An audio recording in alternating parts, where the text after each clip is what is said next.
Hi there. We'd like to welcome you to the virtual kitchen table. We are Erin from Everlearning, Hayley from Taking a Kinder Path, and myself, Ashley from Ashley as Mama and Storytime Shelves.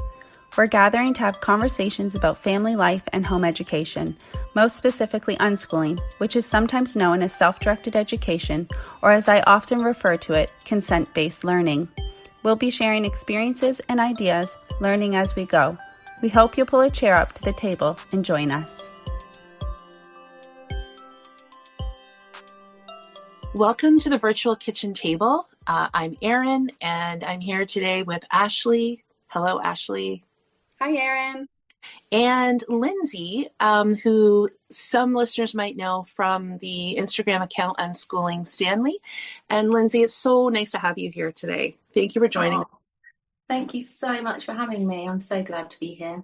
Yeah, I've just been sharing with Linsey, well, Ashley and I both were, just as we, before we pressed record, that we've all kind of followed each other on social media. And so it's a strange thing to suddenly meet somebody. I mean, we're not in person, really. We're on video call, but still to have conversation with people in real time is kind of exciting when you've been connected online, and somehow it feels like we already knew each other. So yeah, so this is exciting.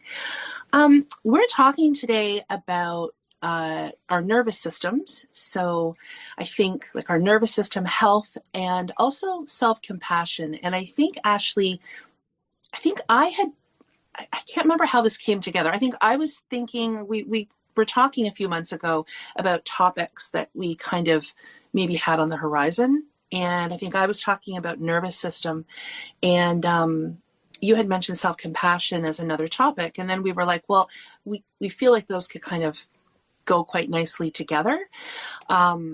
So I think we'll begin sort of talking about like, how do we think about those things for ourselves?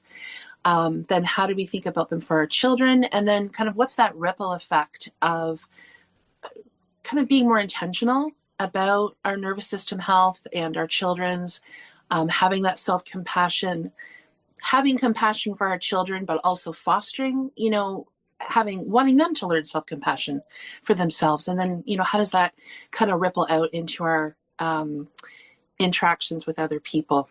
So I can kind of get started a little bit, but Ashley, do I kind of have that line of Yeah. Yeah. Nope.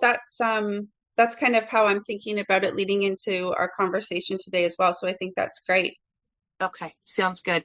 And it's funny, Linsey, because I think I said this to you, Ashley, it was actually you who got me thinking about the topic, because I love so much of what you share, and just the gentleness in which you live your life and the intentionality in which you live your life. And I had this is a strange story to start our episode with, but Go for it. Here we go. I think it was like May or June. And it's funny because I almost actually messaged you on Instagram, Linsey, because this reminded me so much of you. And I'm not exactly sure why, but I think because the things that you post, they're such good reminders to us all to consider our nervous systems, to consider ourselves. I had the strangest situation. I had been in a van with 3 other people. I was helping with a specialist in a downtown city close to us. So it was like probably a couple of hours. It had been a very long day of appointments. I'm going to say like 2-hour drive, probably 6 hours of appointments where you're kind of going to one specialist office and another. The person that I was there kind of advocating with had some vulnerabilities. So there was just a lot happening. And I had this weird moment as we were coming home, and it was rush hour traffic. And I have a strong tendency toward migraines. And when you're gone that many hours, it's a little bit hard. Like migraines they're connected to stress and tension, but they're also connected to food, like protein and when I'm eating and how much I'm eating. And I had thought I'd done pretty well, but anyway, I could feel that I was not feeling well, potentially a migraine coming on. And we were coming off the highway onto this very busy street. And the other thing that was happening in the background I feel kind of badly saying this. The person who was driving, and I think this could be an interesting part of the conversation today, because we want to be kind and we want to be tolerant. And like, how do we take care of ourselves in the midst of that? Just from a sensory perspective, her voice, I know that I couldn't do it anymore. It had been hours of a voice that just was on a sensory level very grating to me. And I totally noticed it. Yeah, I didn't notice it the first 2 or 3 hours, but I just had this moment where I could feel I could have a migraine coming on. I was tired and I couldn't, and it's almost like the longer the drive went, the more she talked and the higher her voice got.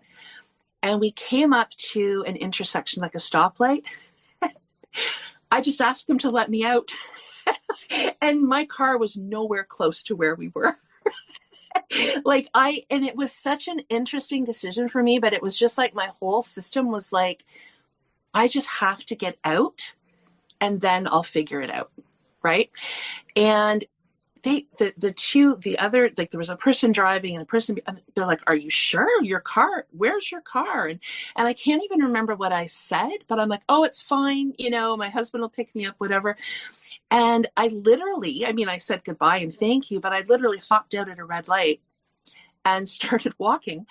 And the feeling of like relief and peace of just getting, and I think it was hot. We were in enclosed. I couldn't manage it anymore. And so I got out and I felt the first couple minutes, this incredible peace of just like, okay, there's fresh air. I'm going to get somewhere where I can I was just going to go into a restaurant, grab some food. And I don't have to listen to this voice anymore. But then after those first couple minutes, I started writing stories through my head of like, okay, so my husband's driving from where to come get me. It started to feel like I had made an irresponsible decision after a while. You know what I mean? But it was interesting. Like, I think we can get into those stories in our heads because I texted him and I just said, I ended up going into a Burger King and I was sitting there with a cold drink and I'm like, I'm at this Burger King at this intersection. Would you be able to pick me up and then we can go get my car? And there were no questions. Like he just came and got me, And obviously not everybody's in that situation. So I don't want to paint this like it all works out beautifully all the time. But I think what that reminded me of is how often other people in our lives or our children, and I guess I'm jumping ahead to the children piece, but how often are we we have all these sensory things happening and maybe we have mental pressure building and the things that people do might seem extreme. And I would say that's probably the most impulsive thing that I've done, but it felt so good to be out of that vehicle. And there's been no damage to the relationship of the people I was with because it's fine. They're very kind people. That wasn't the issue. I just couldn't be in that enclosed environment for 2 more minutes. So I feel like that's a funny way to start this conversation, but so Linsey, I'm drawing this back because as I was sitting in the Burger King, It was so funny. I almost messaged you because on some level I felt inspired because I think a lot of what you share is just really coming back to what makes sense for us and what we can manage in the moment, even if that doesn't always make sense to other people. Yeah. So. And it's amazing because that was a level of, you had to advocate for yourself in that moment, even though it was hard. And it's like your nervous system was telling you and you listened rather than push through. And even though there can, as adults that didn't necessarily always live like that and understand our nervous systems and our capacities, we're very good at pushing them away and pushing them down and putting other people's feelings in front of that. And what happens is we're the one that suffers. Nobody knows what's going on inside your body. Nobody knows what's going on inside your brain. You're the only one that can advocate in those moments. It's like when someone says, I really need to just turn the radio down, that, is in your house for they've come to see you for a cup of tea and they like, can you turn the radio down? I love that. I'm like, of course I can turn the music off. Do you want it down? What do you prefer? Because it's having that self-compassion. That's why it links so much into this, all this nervous system stuff, because you could have easily just carried on suffering. You'd already been suffering, really. You probably didn't know how to get out of it sooner. You were trying to do it in the most delicate way to make sure that it was suitable for you and for everyone, and your brain was probably trying to find that balance for a long time. But to get to that point of feeling like, that fight or flight response, sometimes that's actually like, it saves us. That relief that you felt was actually your body going, you listened to me, thank goodness. Oh, I needed that to happen so badly. And it didn't matter in that moment what was going to come next. What you knew and what you needed to do was exactly what you did. And you should be so proud of yourself, because I think as adults that haven't necessarily come from that background of how we're parenting maybe now, it's harder for us to do that. It's much harder.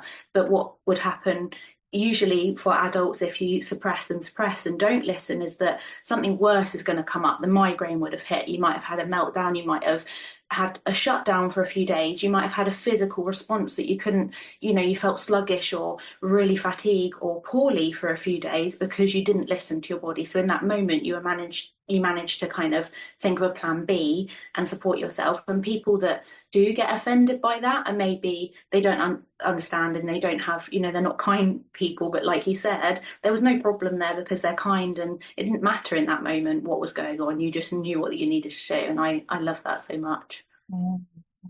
Yeah, Erin, I really actually like how you started the episode with that, because I think it really gets us into what exactly we're talking about. And I know even as you were talking, I kind of kept thinking about, the children and that too. But to stay on ourselves, I think when we can understand what we're experiencing in this moment, that's what then helps us understand our kids. But yeah, everything you just said there, Linsey, was beautiful and makes a lot of sense. I was nodding along. But I think one thing that really sticks out to me as you were talking about that is, and you guys have kind of already talked about it, but like the invisibility to other people, right? Like you very much so were aware of what was going on for and all those like overlapping experiences. You were becoming more and more aware of it. But to the people around you, they probably had no idea about any of those things. Although they probably were having their own experiences that might have been similar to yours as well. And yeah, it just kind of made me think about what you said there, Linsey, how, yeah, I guess how we were raised and what we learned about that stuff. And I can think just my own experience growing up, kind of being directly taught to put my own feelings aside, and well, also getting the message like, listen to your own needs, and use the washroom when you need to use the washroom. Like, yeah, if you need to go to the washroom, of course go to the washroom. Like, I remember getting those messages, but then there was like contradicting messages around, it's not that big of a deal. Like, why, or what's with the big reaction? I've talked to my kids lately about, are there such things as what do we call them, like overreactions? Are people overreacting? And Erin, I think in your example, I would imagine the way you went about it, it probably didn't look like you were having a big reaction. You were probably able to go about it in a way that didn't look that way, but it could have, if just stop the car, let me out, could have been a bigger reaction. And the people around you would have been like, why, what's with the big reaction? What's going on? Like, what's happening? So I think it's just a reminder that we can trust ourselves and we can trust the other people, adults or children around us, that when they are having a reaction, or when they are, like what you said, Linsey, just advocating for themselves, can you please turn off the music? There are reasons, and we can trust them that they are having their own experiences. And I think another thing I just want to quickly say too, with growing up, is I was often taught, and I've seen other people like going through teachers college and stuff, this still being taught to kids too, to try to put yourself in someone else's shoes, like try to guess how someone else is feeling. And I understand the reasoning behind that. And I'm not saying that that's not helpful to some degree. But what I've more recently learned is recognizing that the way I experience something like a sensory input can be very different the way someone else is experiencing it. So I can't make the assumption that, well, the music wasn't that loud, or it wasn't really that hot, or, whatever it is, that we all do experience those types of things differently. So I'll stop there. Yeah. And I think we have to allow, in order to do that, Ashley, I think we have to allow ourselves the discomfort of so much unknown. I think we always want to figure things out. It's like, and as you said, there's some value to having empathy and to trying to put yourself in somebody else's, like, there's a lot of value to that. But I think we can't begin to guess sometimes how other people are thinking. So that we have to sort of allow ourselves or allow other people the space to, it's not about whether we get it or not. We have to allow that space for people's feelings and their sensations and their experiences to be valid. Mm-hmm. And that's actually hard. Like, that's kind of hard work to do. It's amazing that our humanness has been made to be, but it has to fit in this certain criteria. Like, it's like, but that's not acceptable and that's not acceptable. And it's like, this is the whole thing with this work on nervous systems and understanding and deep diving into what we're actually experiencing and how individual and human that is that we can't all, just please one another or what is easy. It's not always easy, because that person in the car, for example, that was talking nonstop, they might have needed that for their regulation, because that was what their nervous system was feeling like made it comfortable for them, which made it uncomfortable for you. But that shows that two people's nervous systems are so very different and no experience is ever the same. So you can't ever kind of, one person might have in that instance been able to completely fawn, which is like the opposite of fight or flight. So it's like you mask, and you, in a way, that for your nervous system is worse than having that flight or fright reaction, like to just run, because you were kind of feeling, so your nervous system was so at capacity in that moment that if you didn't have even any room to just carry on fawning through it, because a level of masking was already building up. And so you get to this point of, it feels a bit like a crisis in your nervous system, because it's like, well, I've got to do something else now, because I've tried to just kind of block it out, or I've tried to do this, or it's not working. So now I just have to do something else. And for us, it can feel quite panicky and dramatic, but for the people around us, they might not even notice that it was a big deal, apart from it might have been a bit weird to them, or, we just excuse ourselves quickly and go out of the restaurant that we're having dinner at, or whatever it is. It might seem slightly odd, but it feels worse for us because we're the ones that are having a nervous system reaction, a sensitivity, a capacity, an overwhelm, like whatever you want to call it. It's, it's always going to feel more intense to us than other people around us. And I think that's what's really helped me to not have that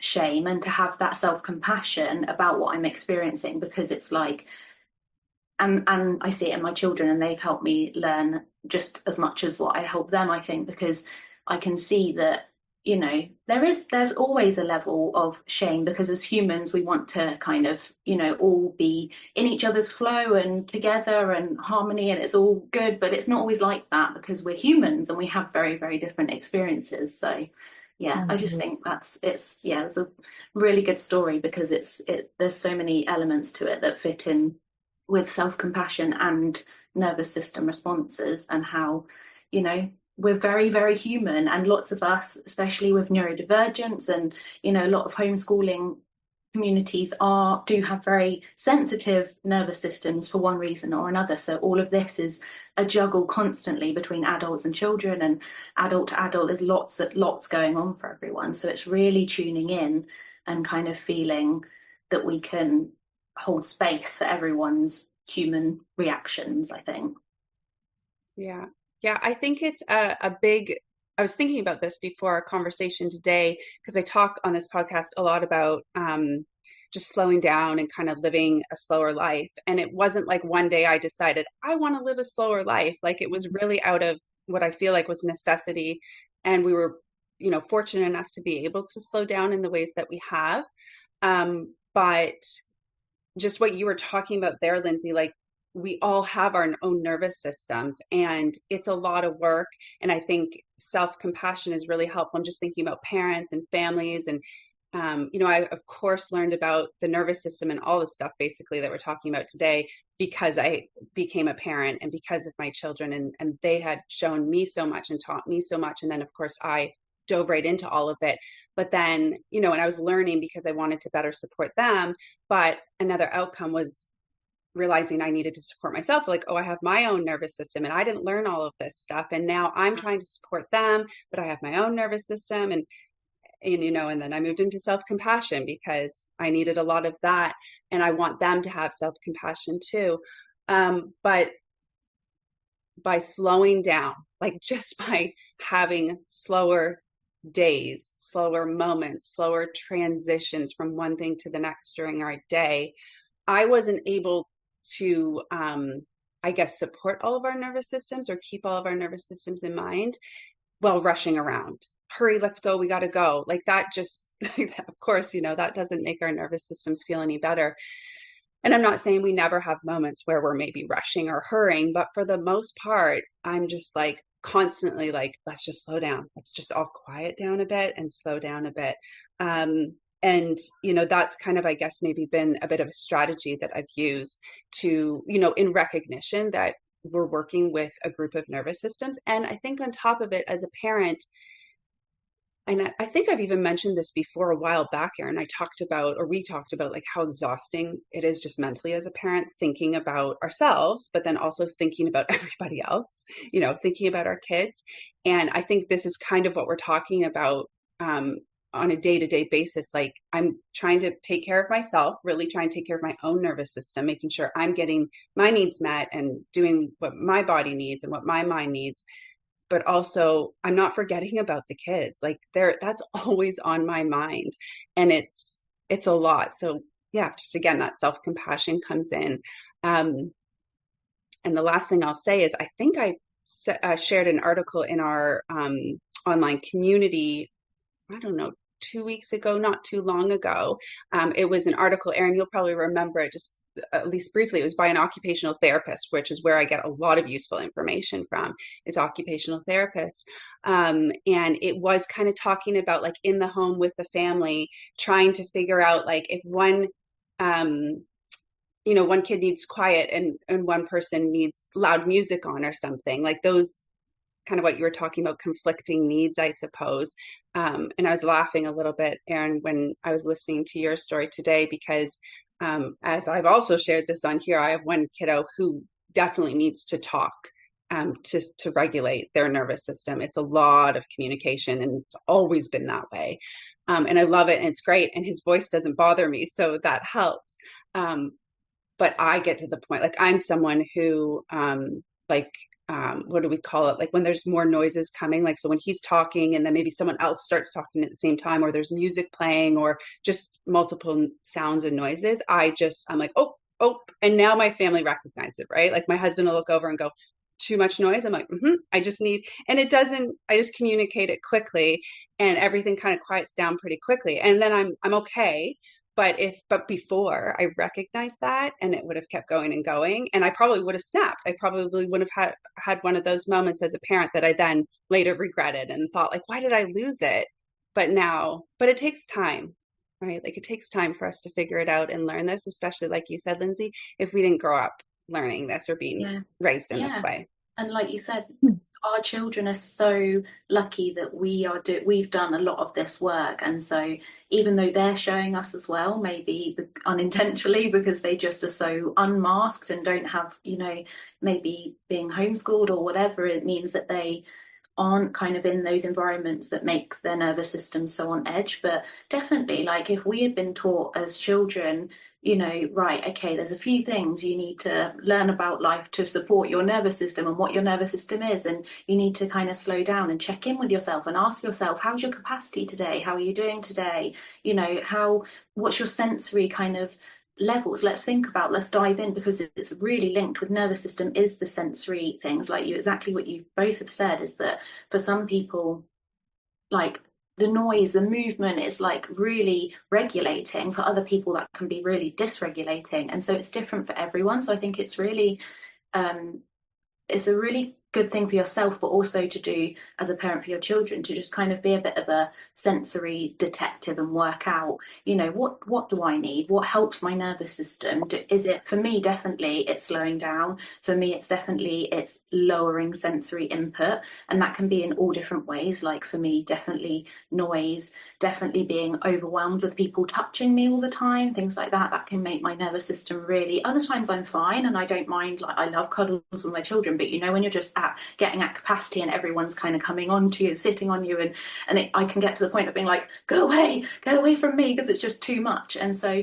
you know, you can, as a adult with, you know, either a highly sensitive or just a very human nervous system, you can work out what your capacities are, and that changes from day to day as well. So it can be that, you know, certain points in your cycle, or certain points of, you know, I don't know, it literally could be certain points of the day where you feel really tired because it's hit that time of day where you're just, you know, you've gone on and on doing all the things as a parent, carer, or homeschooler or whatever. And so you know that that's the time that you're going to struggle with the noise levels. You're going to struggle with people demanding more and more from you, and you can feel your nervous system bubbling away. And so it's putting in those things that, what is going to support me to be able to try and just regulate that more, so that my capacity lowers. And lots of things for me are definitely letting go of the fact that, you know,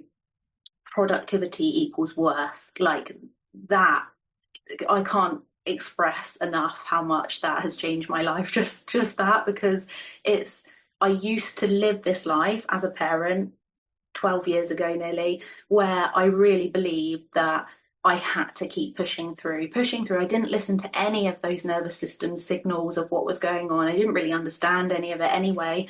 And I just would get to the point of just having outbursts or rage, or, you know, really not being that parent that I wanted to be. But it was because I just didn't understand what was going on. And I didn't have that level of self-compassion at all. And I thought that I was not a successful parent. I was not doing enough ever. I was always rushing about, and all those things that we've talked about is exactly what made me have, you know, a very dysregulated, overwhelmed nervous system all the time. So yeah. So when you're saying that, Linsey, it reminds me, and I'm hoping I can I'm going to try to explain kind of the thoughts that are coming to mind, because there are these messages, I think many of us grew up with them, that when we're feeling discomfort, to push through that. So, and that can be in anything from, like, I guess the thing that comes to mind is in, you know, elementary school, where we had to do like public speaking. And it was the idea of, no, you've got to put yourself up there and it won't seem so scary. We hear it a lot when kids are learning to swim, you know, oh, just, they need to take lessons, push it, throw them in there, you know, whatever. And that is a message that I think happens like in all sorts of ways, whether it's something physical like swimming, or, as I said, like public speaking or presenting in public. And I think, you know, so rarely does pushing against somebody's consent and forcing somebody to do something really result in true comfort or confidence, or, you know, it just, but there's this counter. I'm going to see if I can explain this. So one of you was talking about, I think it was you, Linsey, about productivity. And so for me, that would be like, and I'm with you. And I wasn't that hard for me to let go. Like, I'm not an extreme housekeeper by any stretch of the imagination, but I would feel like if people were coming over, or, you know, I would want to be kind of hustling to get things looking a certain way.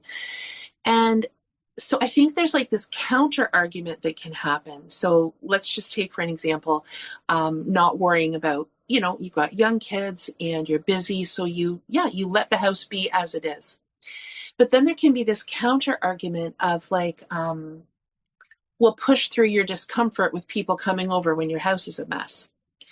And that's almost like it's almost like giving you permission to not need to be super productive with your housework, but then telling you to push through the feelings of discomfort of, I'm not sure if I'm making sense.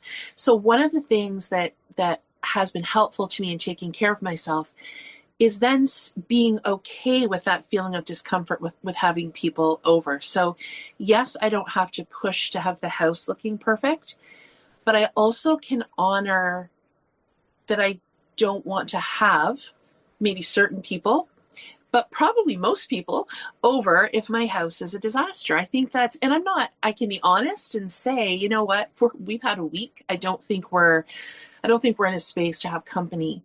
But it's almost like in giving us permission to let go, there's almost like, I'm not sure if I'm making sense, but anyway, for me, I've been, and there's been things like that too, like whether it's discomfort with maybe, I don't know, going to a formal event or wearing a certain thing. It's like, then you're supposed to be fully comfortable with whether it's body image or any number of things. And I've just kind of gotten to the place where I'm like, you know what? I'm not going to push myself to do this, but I'm going to be okay that I'm still uncomfortable with people seeing me this way.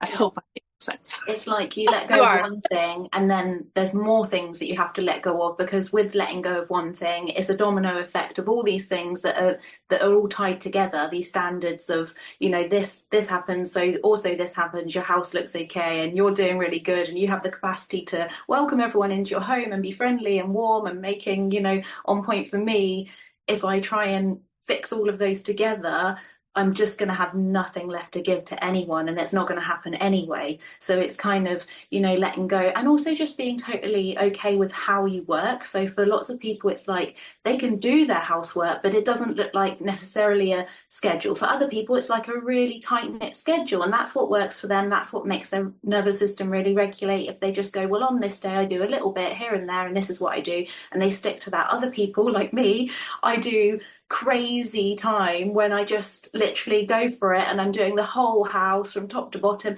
and it feels good, and I'm like, oh my goodness, I did it after all this time of putting it off, and I don't know how it took me so long to have the energy, but now I've done it all and it feels amazing. And that's okay too. And I used to hate that I was like that. I used to think this is just not how a normal adult mother functions. Like, this is really embarrassing that I can't do the little things every day, but actually I can do it all, and I do it really well when I do it. I put out all the furniture, and you know, it's just being really neutral with the fact that everyone works really differently. And even though we've been told that there's certain things that are really important to do, and you know, of course you do the basics, of course you find the capacity, and you do have to push a little bit sometimes, especially when you've got lots of children and there's messes and you have to make sure it's hygienic, and you know, of course there's everyday things, but there are lots of things also that you can let go of. But I totally agree, Erin, that once you let go of one thing, I loved what you said, getting like dressed to go out somewhere, you then have to be like, well, then I'm going to have to sit with the discomfort that I might look different to what other people are wearing and all of that. So it is a knock-on effect of that we have to let go of so much and be okay with. And that takes work and really a lot of self-compassion. So, yeah. Well, and okay, so thank you, Linsey. Like that, I feel like that further elaborated, and it was helpful for me because to go back to the formal piece. So an example for me would be, so years ago, especially when I first married my husband, there were a lot of formal events through his work, and I just powered through those. Like it was like, okay, you know, I'll do the hair thing, I'll get another dress, whatever. And so I think the first step, and maybe that first step is saying, you know what, I don't think I can do this formal event, or I can do it, but I'm going to kind of do it on my own terms. And so that first step is that awareness and that accepting that in ourselves. Either I can do it, but I'm going to find ways to take care of myself within it, or maybe I'm going to choose not to do it at all. But that next step of pushing to like be completely confident and not care what anybody thinks if you don't go and get your hair done that day or whatever, that's the step that I have said to myself, you know what, I don't need to work on that, or that's not what I have time to work on right now. And I think when we're thinking about home education, that might be another area where we get to a place where we take the step to do it and we take the step to be more comfortable. But that doesn't mean, like for me, I home educated for 20 years. It's been a very long time I've been doing this, but there are still many people that I'm not going to have a conversation with about it. I don't need to push myself to feel comfortable. I might even avoid them even knowing with certain people. And I think there used to be this guilt of like, oh, I haven't fully worked through this. And now I'm just like, you know what? That's okay. I haven't figured out how to feel confident in the company of this particular person. And that's fine. I'm not going to I'm not going to push myself that next step. So. Yeah, just listening to you guys talk, I don't have a lot to add. One word that keeps coming up though is like acceptance, especially with what you just said there, Erin. Like you just get to a place of, which sounds so mature to me too, right? Like you finally get to a place in life where you can just, and I'm sure it happens for people at different stages and with, different things, but just this place of acceptance, like this is where I'm at and I'm okay with that. And I wonder too, if for those of us, especially maybe unschooling, we work on that a lot with our kids and accepting, our kids for not just who they are, but like where they're at and like really accepting it. And then maybe as a, a little ripple effect or whatnot, we can have that self-compassion, I guess, for ourselves too. And just to really embrace, like, this is where I'm at and I'm going to feel fine about it. Yeah. I don't think we always have to open ourselves up to everyone. That's not, there's going to be people that you do trust and feel safe to, be your total authentic self, and that's wonderful. And those are the relationships and the connections that we value really highly. And then there's going to be other people in life that you don't have to feel that your own journey on understanding yourself and self-awareness, because that self-compassion, I think, really does come after the self-awareness and all these layers of, you can't have self-compassion without being aware. But the fact that you are so aware that you know who you can feel that you trust and not trust, and where you can, be yourself, like have those boundaries to, you can say, well, I can go to this, but I'm going to have to, turn up at this, or even saying sometime, well, actually, I really don't want to go to that, and I'm not going to go to that anymore because it doesn't feel comfortable to me. There's lots of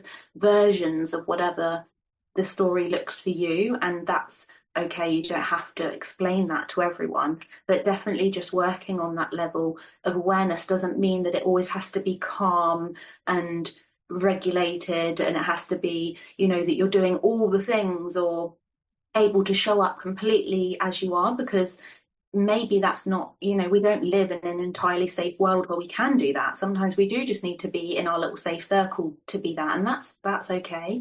And I think that's really important. I think I see my children all the time that the reason they have self-compassion or are learning self-compassion so much earlier is because they're so much more aware of who they are, what their capacities and nervous systems. And I hear them using language that I'm like, wow, I would never have known that when I was 8 and 11 years old. Like, this is amazing. And we have to give ourselves that space that we're doing this while, unlearning and relearning all about ourselves and our nervous systems and what we, and that's a really hard job to do. So we don't have to, there's no end result, there's no finish, there's no complete, I'm completely self-aware and accepted myself for that, you can't, maybe we're never going to get to that point, and that's really truly okay. Mm-hmm. Mm-hmm. Yeah. And I'm excited to start talking about our children and kind of how we think about this in regards to them. But before we do that, I just wondered if either of you have anything more to share around. I think what's coming up for me is, and it's a very common term now, is self-care, but we could say, they might be interchangeable, self-compassion and self-care for some people. They might not for other people, but I just wanted to touch on it in the midst of the demands of life, of parenting, of keeping home, of, extended family.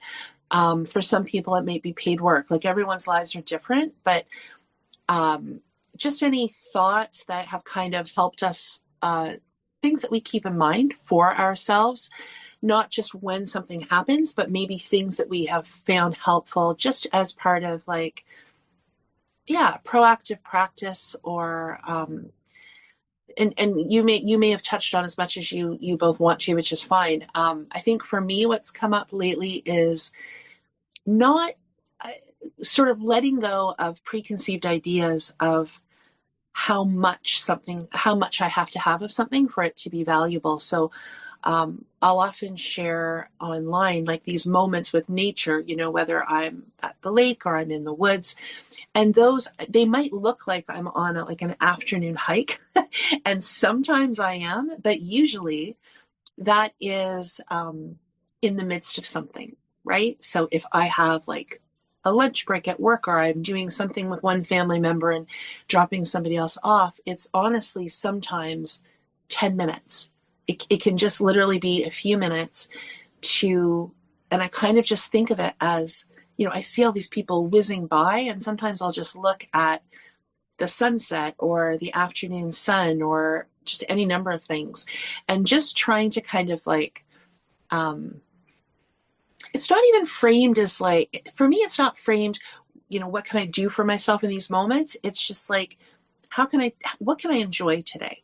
How can I take advantage of these moments and kind of savor them and enjoy them? And I've been astounded at even before we recorded today, I went out to fill the bird feeder, and it's pretty cold here today. Yesterday it was really cold. It was like minus 25 or something, which was not pleasant. But today it's like minus 14 or 15, which is still cold, but it was so like fresh.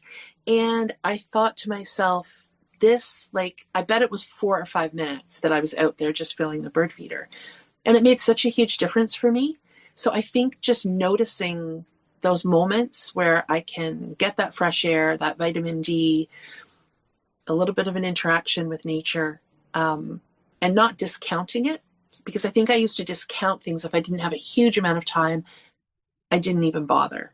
And I'm the same now. I used to have an idea that if I didn't have a big long stretch to have a nap, I couldn't rest at all. And now I'm just allowing myself sometimes like 2 or 3 minutes to just close my eyes for a few minutes and not worry so much about what's enough, but just take the moments, because I find them incredibly renewing to my system. So that's just something that kind of came to mind for me. But yeah, I love so that. Mm-hmm. Those little moments add up. And I can think actually, I remember hearing, I could probably even remember who it was if I thought, I remember hearing, I don't know, probably a good few years ago now, if not longer, people say kind of what you just said, Erin. And I remember having a reaction to it like, okay, yeah, so I'll add that to my mental to-do list. Drink a glass of water, wash my hands in cold water, like those little things, and thinking to myself, it will be helpful. So I had good intentions, but I think why that didn't work for me as well, and I know it's not what you're talking about, is because I had to take the first step of figuring out what my needs were. So because I think then like what you do, it could be like the wrong thing that doesn't meet that need. This probably isn't making much sense. I'll try to be more clear. But like for me, the example I heard was like, if you're feeling overwhelmed, feeling dysregulated, go to the sink and put your hands under water, running water, and that can feel really good. But I heard other people's examples of what they did, and I would try that, and maybe it helped a bit, but it wasn't really getting at what I was needing. So I just think of all of this now as more of a practice, which I even hesitate to say that because hearing that might not make sense to other people, but I had to really like over time figure out, like I'll give an example, and it's such a small thing, but it's made a huge difference. I will say though first that stepping outside, like that's why I think it's still on my Instagram bio, like often stepping outside or often heading outside or something. It is because of that, because that is one of mine. Getting outside, even for 5 minutes, I have found that that's helpful. But the example I found that I think about often, and it probably makes more sense for people who do live in like colder temperatures, because this isn't my case. Well, it can be my case in the summer if our air conditioning's on, because I have one kid who gets hot very easily and very dysregulated by being hot. And I'm almost on the other end where I get really cold easily. So one change that I made, and I don't know if I intentionally made it, but once I figured out how helpful it was, like I always have on like a fitted, not tight, but like a fitted long sleeve t-shirt underneath, either on, but often underneath like a sweater or whatever else I'm wearing. That that layer. And it's not, I mean, as far as I think for me, the reason is like the temperature. When I think I went my whole life, if not years, with cold arms, and I ignored it. I would be aware that I felt cold, and I could probably even pinpoint that my arms were specifically cold, and I never did anything about it. And I still am like, why did I not think to put on another layer like that underneath sooner? I don't know. But I'm not going to beat myself up about it. I now know. And every once in a while, I won't have that layer on, and I'll be going about my day, and it will be, and then I'll take a moment and realize, like, I've got to go put that layer on. Like, my arms are cold and it's driving me crazy, but I haven't slowed down enough to recognize that that's what it was. And I go put it on, and sure enough, I'm like, I feel a million times better. So, but it took time for me. I feel like for me, it took me a long time to figure out that that was a need. And it was so small, and it was such an easy fix. But it's made a world of difference. So I think, like, when trying to figure out what are those like little moments throughout our day that we can do for ourselves that make us feel better, really take the time to think about, well, how am I feeling during the day? And it often is like, am I drinking enough? Am I eating enough? How's my temperature? Like all the sensory stuff, right? Like the sensory input, output. Movement is another one, which I won't even get into because I think that's probably makes sense for me to talk about when we talk about our kids. But yeah, I think like that first step anyway that I found helpful, and again, I just want to emphasize it took me a while, and I'm sure I'm still working on it, is figuring out what are the things that I actually need. Like hearing other people's examples is helpful too, but it might not be what you need, is what I'm trying to get at. I hope that made sense. And I love all those examples because they are so small, but they're so, let's not take away their value. Like that is everything, because all of these little micro moments, all of these things that we're understanding about ourselves and how our bodies are feeling, like that's everything. That is like the difference between having a tiny capacity to like a huge capacity for all the things that are going to happen, to be co-regulating with our children, to have, you know, the sensory stuff going on, or, you know, noisy music that we've got to tolerate for a minute while we're in the supermarket, or, you know, all of those things. If we don't, you know, prioritize working out what all these tiny little micro moments or things are that really help us, that's what's going to, you know, make it so that life is much more challenging for us and make it so much harder. And I think it's for me, 100% agree with both of you, because for what Erin said, I only have tiny snippets. I'm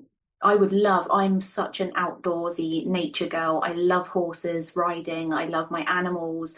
I used to just be outside as much as possible.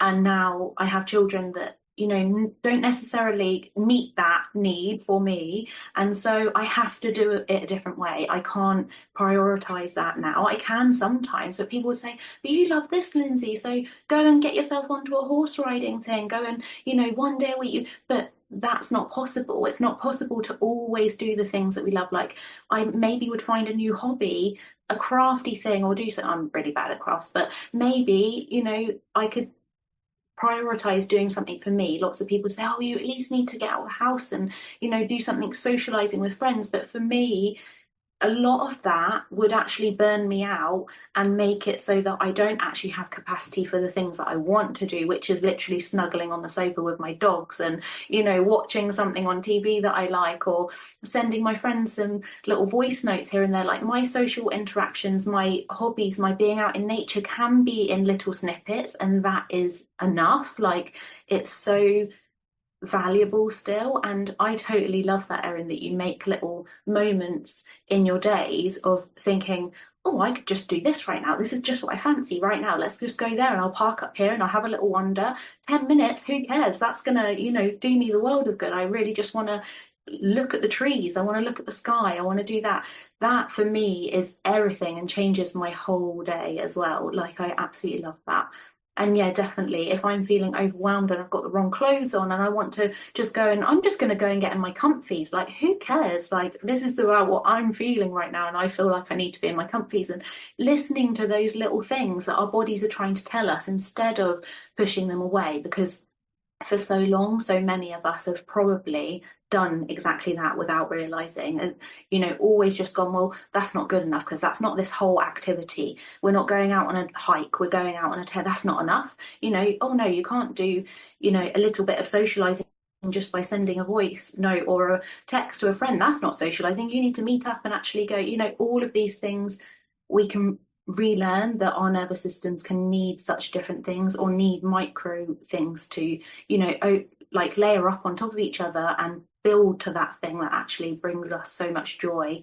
And yeah, that's how I navigate it. Definitely, it's literally just in the moments. What can I do now? What am I feeling now? How am I doing? Like every single day, just checking in with myself and feeling like, what can I do to help my nervous system? And always checking in on that inner voice of that self-compassion, and rewriting the scripts of what I used to kind of, attack myself when I was feeling at capacity, instead of saying, oh, for goodness sake, what's going on with you, Linsey? Like, I'd now just be like, hey, you're really struggling. Clearly you're overwhelmed right now. And having a nicer voice is just so valuable. Yeah. Oh my gosh. I love, Linsey, when you're describing that about and that's such a common thing that people will say to parents, yeah, you need more time away, or you need this, or you need, and even to couples, you need a date night, you need this, you need that.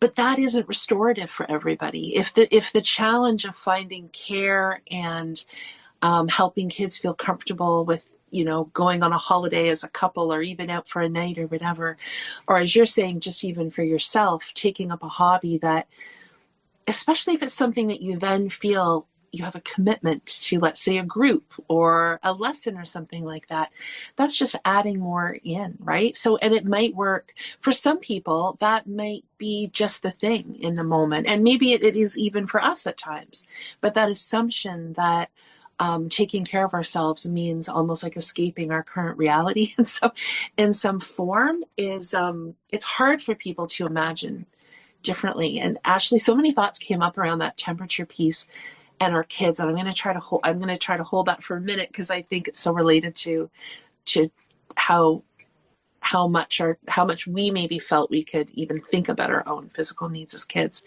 But I just wanted to say one last thing about kind of the self-care piece. I think in this age of like so much information, there's so much information, and a lot of it is either science, or it's framed as science, or it's framed as, there's a lot of self-care opinions and ideas. And some of them might be really good, or they might even be good for us at a different stage of our lives. But I think it's helpful too, to kind of just, we don't have to take in all those different ideas. Some of them actually counteract one another, and we can drive ourselves wild, I think, trying to take the best care of ourselves. And I was thinking about something this morning that's kind of funny. There's, the whole kind of cold plunge, I'm not going to call it a movement, but anyway, you know what I mean? Like, and sort of some of the benefits that are stated. And just to use that as an example, so like, I'm not going to get into that. That's just not something that's going to work for me at the moment, or that I'm interested in. But if I'm reading a lot of information about that, I can get hooked into, oh, it stimulates this and it does this and it would be so good for this. But it's interesting, like if we read about something or we hear about something from somebody and we're interested in an aspect of it, how can we be like playful with it, or just kind of curious with it in a way that actually works for us? So for me, I actually want to have like a warm shower in the morning because I want to ease my body into the day. But something I experimented with, it's probably been about a month now, because I was still feeling, I would still feel kind of sluggish or whatever. I was pretty relaxed. Let's just put it that way. Coming out of the shower, which is good, but I was feeling like I wanted to kind of invigorate. And so I do this thing now where I'm finished my warm shower, and then I just put it on tub. I turn the water to cold, and I literally splash cold water just on my face, not the rest of my body, just my face, like about 5 or 6 times. This has become such like a joy to me in the morning. I love doing this, having this warm shower and then just splashing my face. I don't need to get involved in a cold plunge. I don't have time to join a bunch of people for a polar dip. And I don't want to. I don't want to get my whole body cold like that. But just doing a little bit of that in the morning, I do notice a benefit to it. But if somebody had said to me, you have to do this, this is a really good way, that is like for me, I resist that, right? But just thinking, kind of interested in this information about it. Is there a way that I can bring that in that still feels caring to myself? And so now it's like Linsey, when you were talking about the little things in the day being really meaningful, it almost feels, this seems so silly, but it almost feels like a little gift to myself. Like I look forward to doing that and it kind of gives me a boost. And so it's just these very small practices that are not only helpful, but I think we can frame it in our mind as something that we're giving to ourselves. It's not just a cop-out, like I'm going to do it a little bit less than other people do it, but it's like, oh, this feels really good to me, and I'm going to look forward to doing this as a start to my day. And I think when we give ourselves a little gift that way, intentionally, it's easier for us to have a fuller cup for our children, for our family members, because we're not sort of getting into the day and thinking, oh my goodness, everybody's needing from me. Yes, we do, family members do have needs, but just even having a small practice where we can kind of mentally say, you know what, I did this little thing for myself. So for me, it's never going to be like a fancy coffee in the morning. It's like these little physical sensory things that help me. So I love that, Erin. And I just, as you were talking, I was like, oh, this sounds so unschooly, the way you talked about being curious about these things. And I don't think I had thought about it that way. And I'm just like, yes, that makes so much sense, that because we're taking in all this information, we're hearing about all these ideas and stuff. So just that little reminder, or even permission to like be curious about it and playful, like play with it and see like what could what could you take from that, or what could you do that would really work for you. And maybe there's nothing with some of the things you come across, but often there's probably something. And if you had to try that with the cold water on your face once and thought, meh, then you wouldn't have continued doing it. No harm done. But I think like leaning into that curiosity and playfulness. Anyway, I was like, oh, that's so unschooly. It sounds so unschooly to me, and I love that. Yeah, and the other thing too, and maybe this doesn't even need to be highlighted, but as you were talking, I was thinking that's such a good reminder, because we are often, or I'll speak for myself, I'm often wanting to help my kids with things like these types of things, right? If you see they're struggling and you're like, oh, I really think that might help them, or I tried this and it helped me, and you want to, but I now know, because they've taught me, that I can't, like there's certain ways I can really pass on that information that will allow them the space to feel like they can consider it or do what they want with it. But basically, like what you were saying, Erin, if someone said, oh, do this, and you're like, no thanks. I don't want to present information that way. So then I think like, well, I go back to like modeling almost, and just sharing my own experiences with the kids, instead of, keeping it all to myself, just saying, rather than going and saying, oh, I did this and it was helpful, you should try it. Because I totally get the well-meaning intention behind that, but that doesn't land well for a lot of us. But just saying, oh, like I did this and I tried this and it felt really good, just as maybe more inspiration, or to plant a seed to think, and just to give other people permission to like wonder what might work for you. Like we can try these things, because I think too, and I'm going to try not to go off on a tangent here. I think as our kids are growing up and they're trying to figure out the world, and like they're looking for like, how do I do this? How do we do these things? And lots of times you even hear parents say like, oh, I wish there was an instruction manual for this, right? And that would be helpful in ways.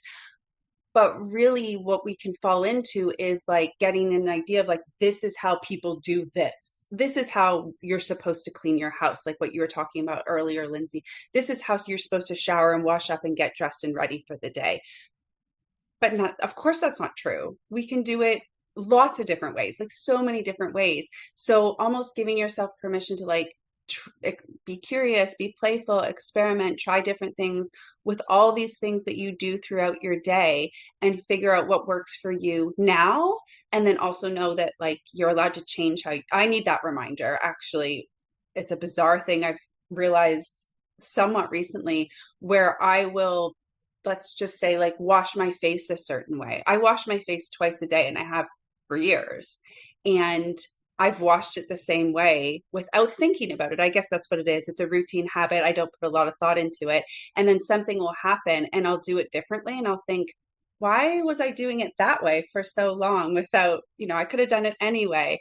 Anyway, I said I wouldn't go off on a tangent, and here I am. But I think, yeah, just that reminder that we can all do things differently and we can be curious about it. And then there's ways that we can, I don't know, like encourage our kids or just give them a safe space, I guess, that they can do that as well with, whatever it is they're doing throughout their day, is figuring out like what would work best for them. Yeah, I think with all nervous system regulation type stuff, it's all modeling, not lecturing. And I think that's so important, because even we can flip that back when someone's kind of feels like they're giving you a lecture, you can flip it back to think about it just being modeling. So you can, exactly what you were doing, Erin, with the water, it's like you're taking that lecture and you're swapping it into just being, playing around with it. Well, that's the modeling. So that's the other way we want to do it for our children, which I know we're going to get onto in a minute, but the modeling of, oh, hey, I did this today because I was feeling really like this, and I don't know if it made me feel better or not, but maybe I'll try it again and see if it helps. Or it's definitely all these little things that we can just think about, that's this is really helpful right now, but actually it doesn't mean that it's going to be helpful still in a year's time. Like, always check in, exactly like you do with your capacity and your sensory system, how you're doing, like all these little things that may help you just for a week, or maybe they'll help you for a good whole year, but you can actually think to yourself, well, is that still bringing me joy? Is that still really helping? Is that still really a nice part of my routine? Or is this becoming it's having a different effect on me now, that's actually feeling like this isn't, I need warm water now. Like, all of these things we can change. They don't have to, they could just be for a little season, and a season can be whatever length that we want to do them. And that's also really helpful, because I think we're very often trying to find these things, and then we kind of grasp onto, well, that's working right now, and then we don't understand a bit further down the line when we're not necessarily filling those needs, and our capacity or our overwhelm, or we're feeling like our nervous system's that imbalance again. And it might be that we actually need to just kind of tweak it and think about some different things and how we can support ourselves differently, exactly like we do for our children, because they soon let us know when something's changed and not working. So I think we need to bring that to ourselves, because we kind of sometimes feel like we don't have the time to figure this out for ourselves. But we can, I love that, just play around with these things and allow ourselves to just always be a bit of a work in progress, or not always be doing really well. We can be dysregulated, we can have our nervous systems not calm, because that's not always the answer. Like it can be that we need little boosts from different things, and we can kind of experiment with that and have fun and not feel pressure, or that kind of, definitely always the modeling and not the lecturing. Yeah I think it's exciting to think about how much we can, like the term narrating comes up for me, as far as, I mean, not that we need to incessantly be talking to our children about how we're feeling or what we're experiencing, but because really, when we're giving anybody advice, and this includes our children, we're talking about what we have found helpful or what we've heard could be helpful. And so if we kind of flip that to our own experience, we're not saying, this, you should do this, but just those natural periods of time through the day. Like, Ashley, I'm thinking about the cold arm thing. It's interesting, isn't it, that you, and I think we all have examples of this, that you didn't think to do that, or almost like, did you feel you could take care of yourself in a way that was different than the typical way you'd been taught to get dressed or whatever?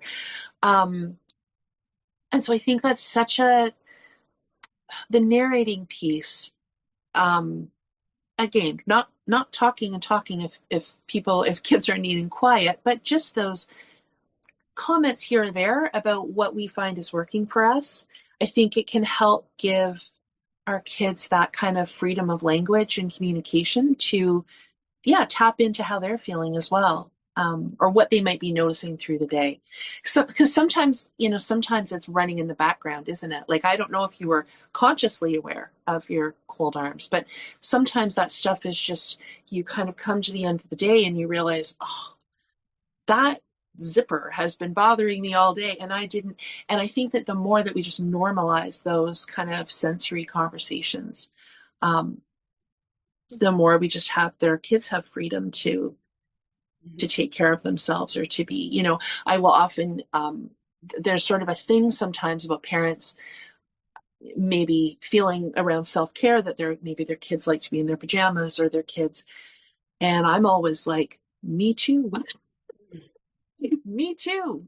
I like, it's funny, we can put kind of moral judgments on things or value judgments on things that are just simply, yeah. Why wouldn't we just take care of our own systems? Mm-hmm. Yeah, I really liked what you said, Erin, and I thought about that before our conversation too about narrating.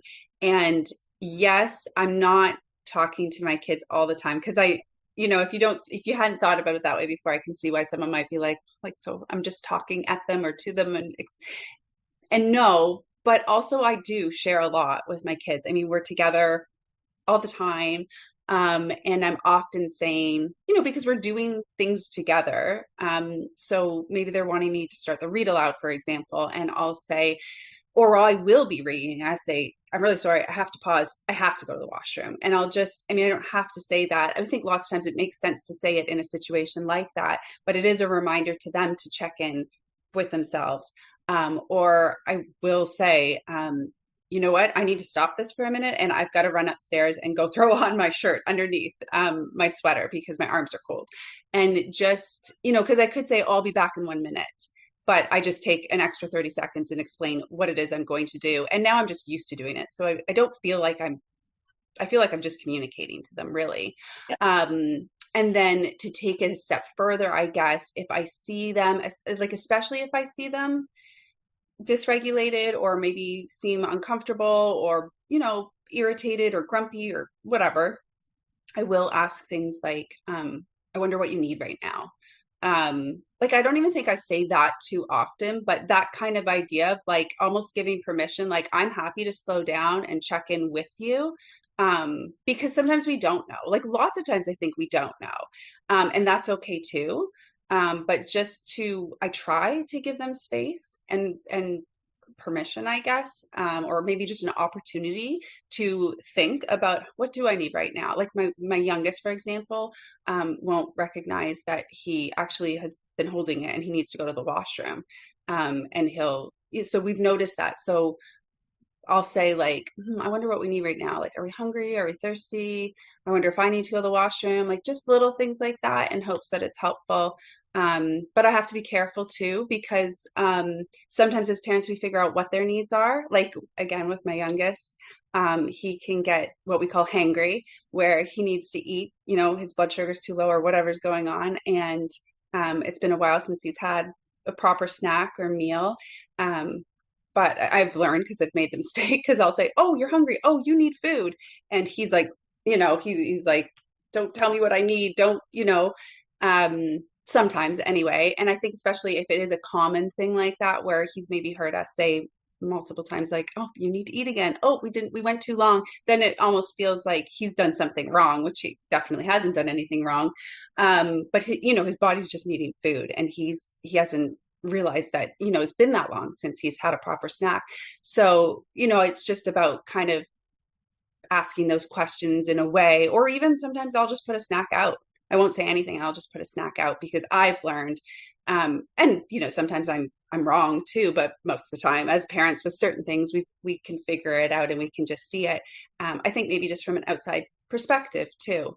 And I think the last thing I'll say about that too is that I think I don't just do that for my kids, like I do it for my husband too. Or even like, I know I've done that with friends where we'll be out and I know the friend well enough that I'm guessing, but I'll say like, I can tell that a certain noise is bothering them and I'll just go, turn that noise off. So it's not, I think sometimes it's a helpful way we can be with one another. It's not just, adults being this way with kids only, if that makes sense. Mm-hmm. I think that's what it is, isn't it? It's trying to bring this language and normalize just all talking about this stuff, because it's not really something that has been, or definitely wasn't when we were growing up, that you kind of take note, you notice these things, you talk about these things, and you don't have to kind of be, sometimes it, as we've talked about and as we've discovered through our conversations today, is that it can be more difficult in a way to be your own sensory or nervous system detective than other people that know you really well. And so it can be really helpful for someone to be like a buddy, someone close to you, like a partner, or your children for you. Like, I know that I feel most regulated when I have like my husband as my buddy, because he knows me really well, and he can be like, you know, it's not awkward if he says, you know, oh, do you want to just take a minute, or do you think, you know, do you want to take the dogs out for a walk, or because the sun's suddenly come out, you know, take 10 minutes, go do something. Or because he might notice that I'm actually feeling a bit wobbly, I'm feeling a bit overwhelmed, or whatever's going on, he might notice that before I even have, because it's sometimes more obvious on the outside to people that know you really well, and we can notice that in our children, but it is a very sensitive, like delicate thing that we have to kind of have this huge, really strong connection and navigate really carefully, just like the nervous systems within ourselves. We just have to kind of, you know, put the feelers out there, and I think this is why it's so important to just always kind of notice things about ourselves and say them out loud sometimes, or, you know, notice things about each other, but not putting things onto each other and trying to say, well, I know that you're feeling this, or I know, you know, it's sometimes just saying, oh, maybe it's this, or maybe, you know, maybe, and not overwhelming that person, go, what's this, what's going on, and constantly being that detective, because that would just be like, make the nervous system even more overwhelmed. You'd be like, just leave me alone. But yeah, it's kind of navigating, and I think it is having that self-compassion and having that connection, and always putting that first, and having that kind of trust and open relationships and communication, to just, you know, not shy away from talking about how we're feeling, and not shying away from, you know, sitting with the hard, because, and it not always being good, and not making the end goal that we're always, you know, feeling good, feeling regulated, feeling productive, feeling, or actually normalizing for our children and ourselves that we're actually, it's okay to have a wobbly day, it's okay to have a wobbly time a bit, like it's okay to just be feeling overwhelmed and not really being able to be that detective and work out why. Like sometimes we are just going to have to take a step back and know that all these little strategies and things are not going to work right now, because it's kind of gone past that, and actually let's just let our nervous system do the job for us, and just lean into special interests, or lean into things that just rest, and things that just feel really slow and really like chill for us, and completely take away those demands, and, you know, as much as possible as a parent. But, you know, it's okay that you don't have to always be doing really good. And I think that's a message that I share a lot, and my children are now not shy or scared or worried about, you know, just a lot of the time it will be like this boredom that they'll say, like, oh, I'm really bored, I'm really bored, I'm really bored, and they'll kind of wander around, my eldest especially, and he doesn't really know that why he's dysregulated. He'll just say that he's bored, and we can't figure out, and we still, all these years down the line, I still kind of, I used to try and help him, like, oh, I can do this with you, I can do that, we can do this, you know, oh, maybe it's this, maybe it's that, maybe you need the toilet, maybe you haven't eaten enough, and, you know, all of that would just be like even more,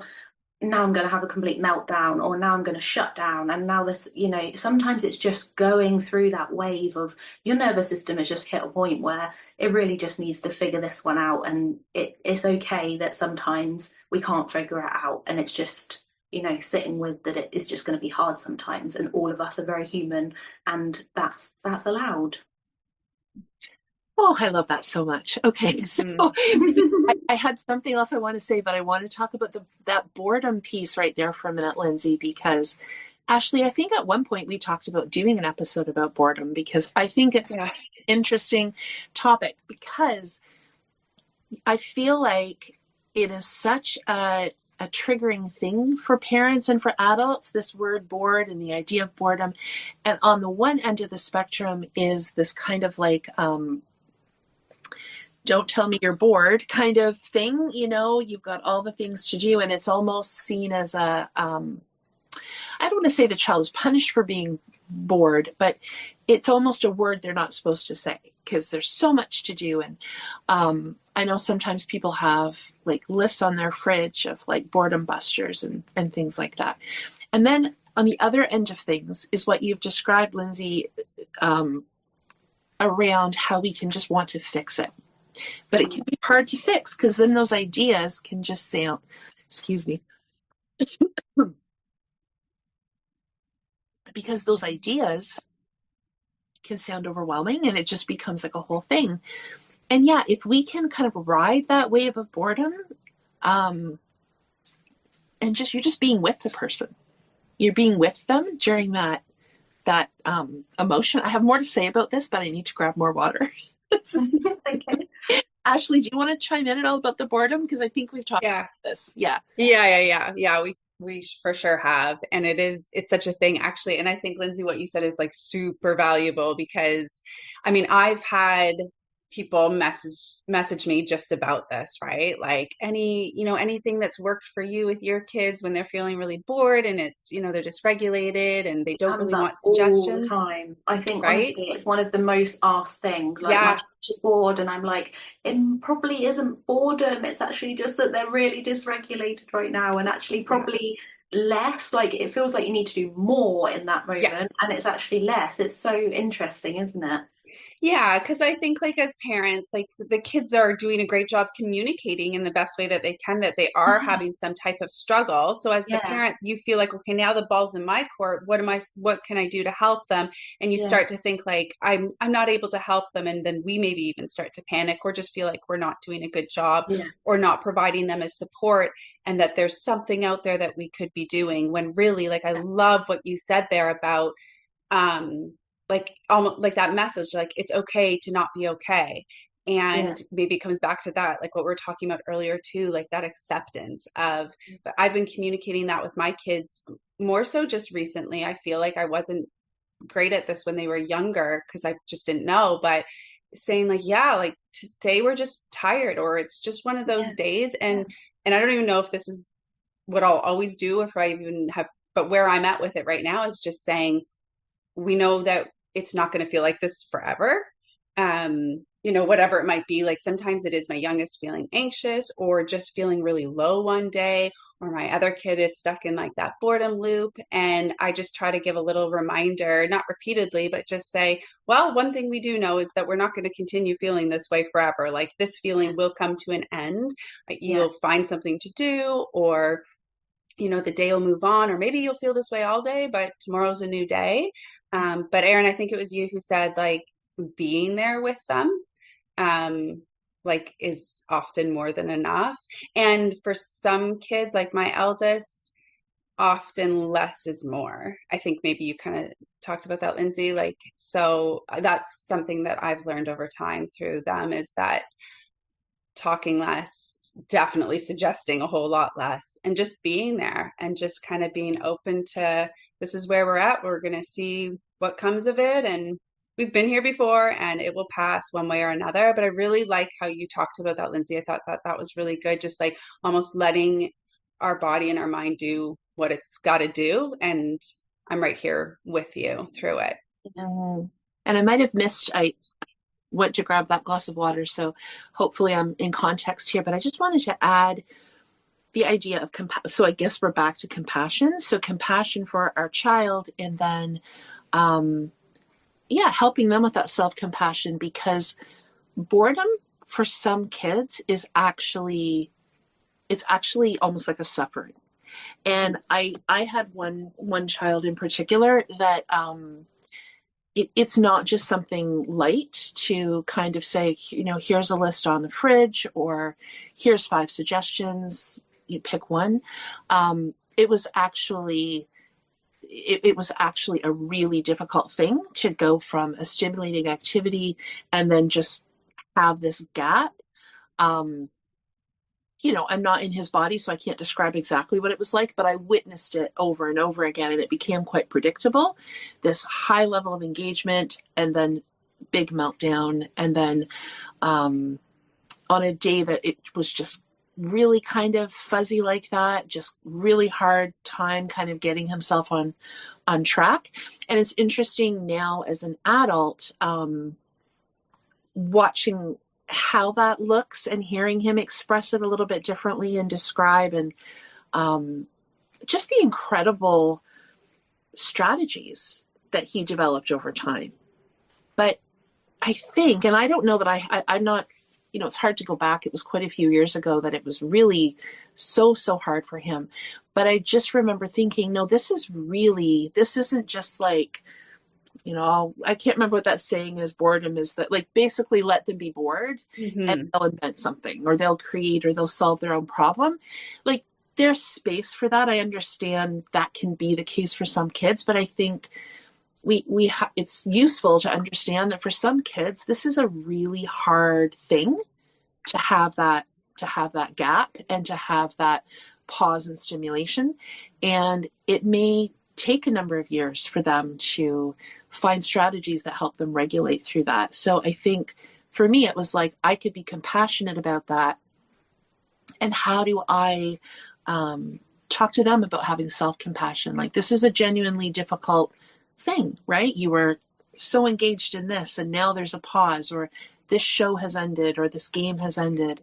And I think that's where there can often be a lot of blaming, whether it's video game, there's so many things that people want to put the blame on, but sometimes it really is just acknowledging that certain things can be really hard for people, and being with them through that experience as they start to develop some of their own coping mechanisms and the strategies that work for them. So anyway, I feel kind of passionately about this whole boredom thing, but I just wanted to say that because I think this is a whole nother episode, because honestly, it really is. My eldest particularly, exactly what you're describing, Erin. It's really interesting to hear of how your, like, obviously adult child, like it was a child, now an adult, is now working through and still experiencing that on a different level, and kind of navigating that in adulthood. Because I remember being that child that experienced boredom that was like physically painful.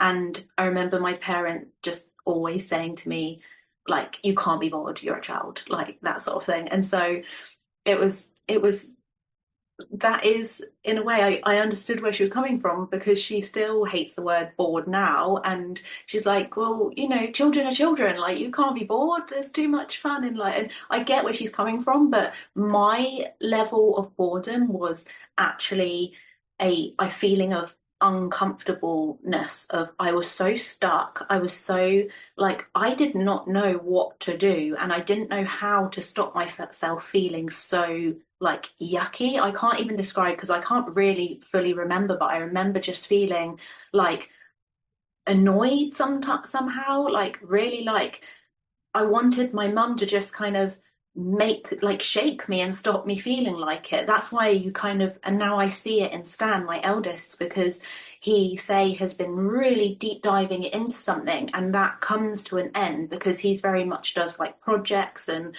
does all his own like self-led work. But when it gets to a point of something has kind of come to a point of ending, or he's finished what he thinks for now and he's trying to think of something else, that lull in his like activity, and it's not just so simple, exactly as you said, Erin, of just going, well, I know what to do next, or I know it is actually, that's complete now. What on earth am I going to do now? Like, I don't even know what I was enjoying before I started this thing that's taken me weeks to do. And now, my mum can stand there and tell me, well, you like this and you like doing this and you like, but all of that right now is actually just, I would say, a whole body feeling of discomfort. Of the boredom comes from like a deep inner, I don't know where to go or what to do next. I can't even remember what I like or what I dislike, or what is going to help my nervous system to feel good right now, because it's so confusing.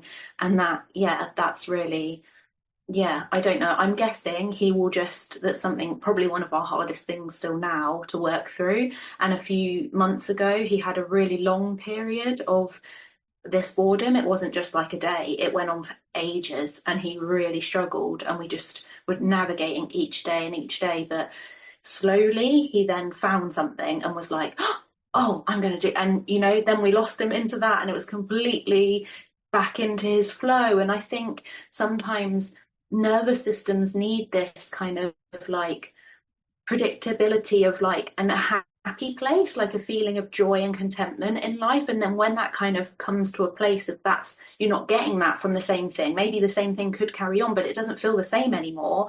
That feels really scary for that person. That feels really like that was everything that they were doing and everything that they got there.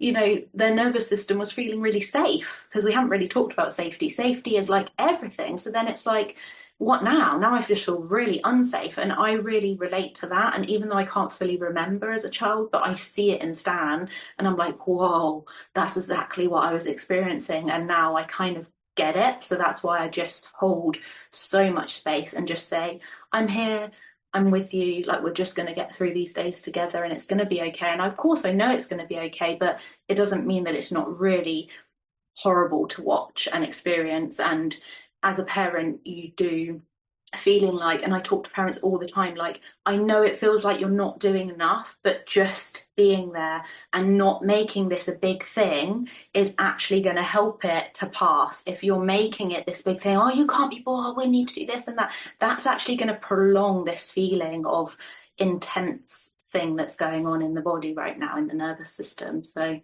yeah.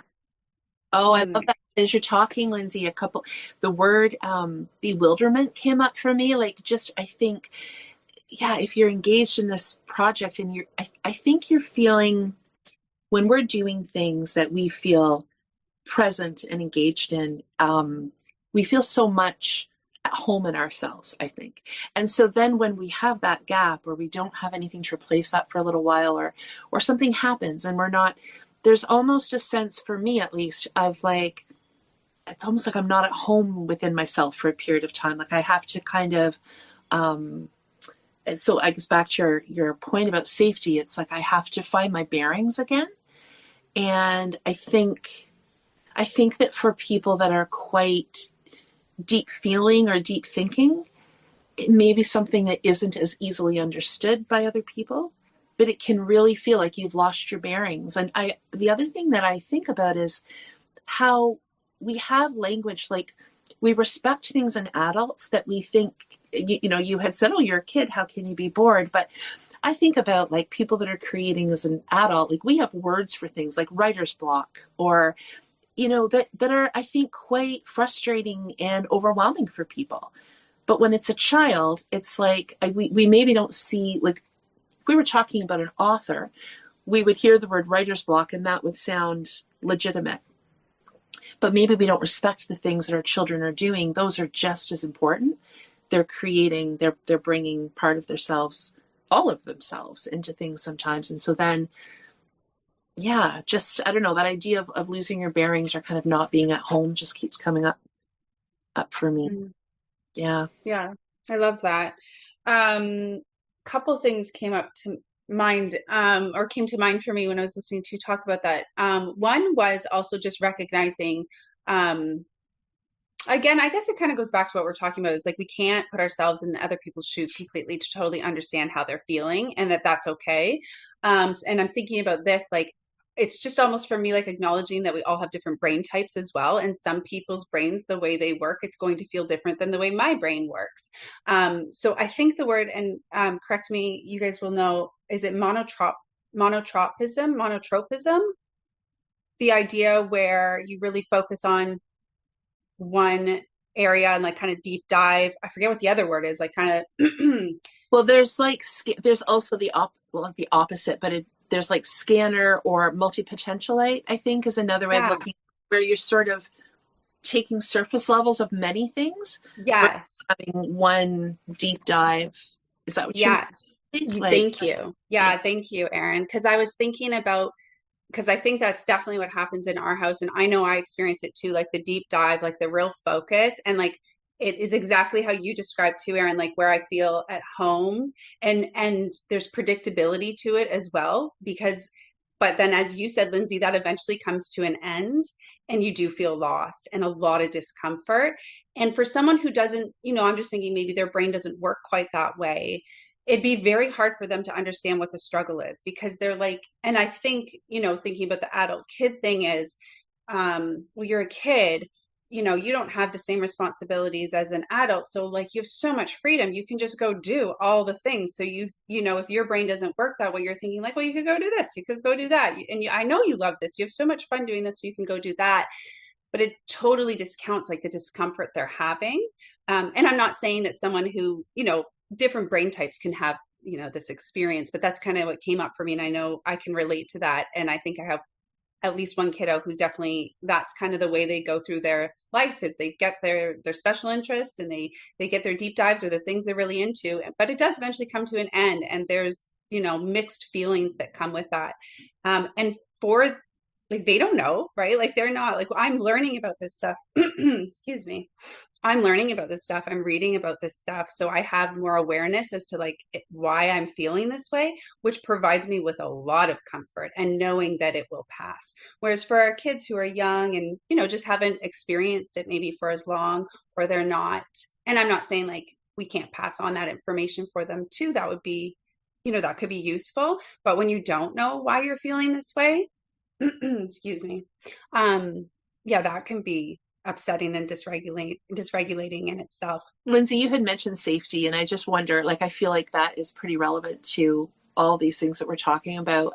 Is there anything in particular that's coming to mind that would be useful to, you know, to add or explain about that? I just think children's nervous systems very much rely on the people be feeling safe around them, the environment's feeling safe, and that's not always going to be possible. You know, the activities and everything feeling really safe to them. Obviously, as you go through life, there's going to be people that aren't so safe, and activities that don't feel so safe, and environments that don't feel so safe. But I think it's, as parents, what's so helpful is to just think about what really is that anchor. Who are those safe people?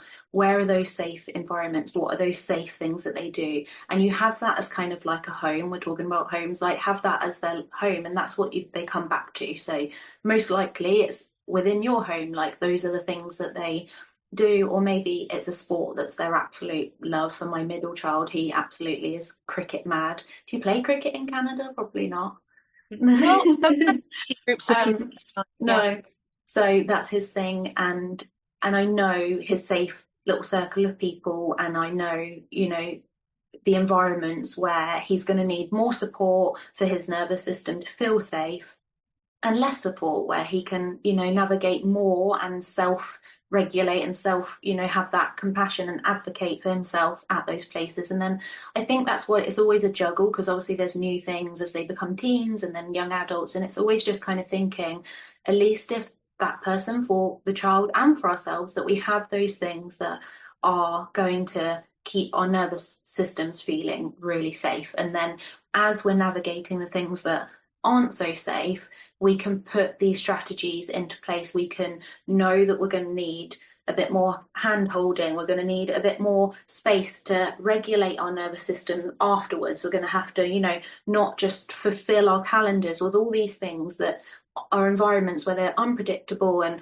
people that are unpredictable, and that safety, and then expect life to just carry on. You know, you're going to have to navigate that. If your nervous system is highly activated at these sorts of things, then, you know, you can change your life to be able to be a place where you're supporting your nervous system to deal with the safety and the non-safety by, you know, collaborating together and piecing it piece by piece, and, you know, making it so that you know what's going to need more and less, like anchor, and bringing yourself back to home and back to feeling good again. And it changes, because sometimes we might take our children to somewhere where it usually is quite a safe environment and they don't need much support, and their nervous systems are usually really good, but it just shows that sometimes they are having a day where that's not even going to work. And, you know, it's being okay with the fact that if you just need to step away from that today, and that's not going to be,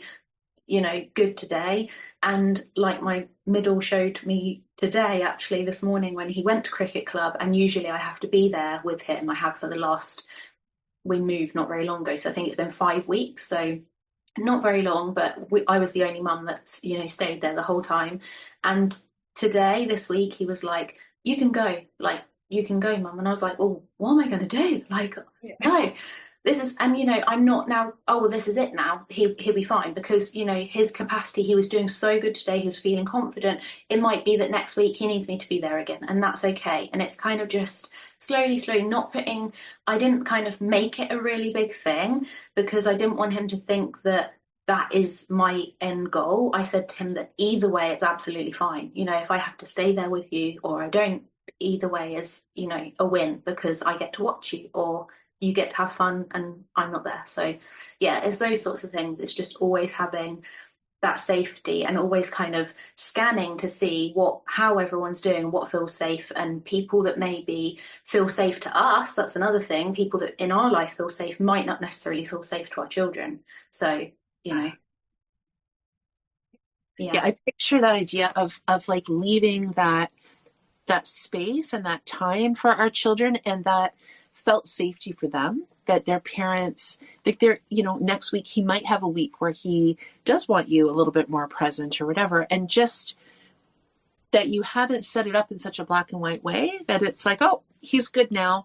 And so I'm going to join some club next week because I can just drop him off and do this, And I think, leaving that room for that ambivalence, for that changing of, or just having a different kind of a day, or maybe something happens and he doesn't feel quite as confident the next week. But I think that's a lot of it for me too, is just leaving that openness that they can change their minds. They can have a rough day. My eldest and my youngest both, they were not comfortable with me not being there with them during group settings for what would be considered probably quite a long time. And, you would get, of course, that advice, oh, just, walk away, leave them, all these things. But I think we know our child best. And I think when we're trying to build this really connected, trusted relationship, even if it's sometimes uncomfortable for us, leaving that space, something that and maybe this segues into it, that this way of respecting our child and their nervous systems and having compassion can often be, while we're trying to help them be comfortable, it can be quite uncomfortable for us because of external opinion. And that is an interesting, so it's like we're co-regulating. We're kind of dysregulated by somebody's opinion in the corner that thinks, why is this person, still sitting there with their child? And so I think I just wanted to highlight that it is so complicated for us, isn't it? And I think especially when we maybe didn't grow up, whether it's school, whether it's family, whether it's just the time period that we grew up in or a particular culture, when you grow up pushing through, and we do have to really work to fill up our own cup because we're pouring so much out in this way of doing things. And it's a very, it can be quite confronting at times. So yeah, I think just having an awareness of that this can be externally difficult, whether it's family, whether it's coaches or something like that. Not everybody's going to respect our child's timing and their own safety that they feel.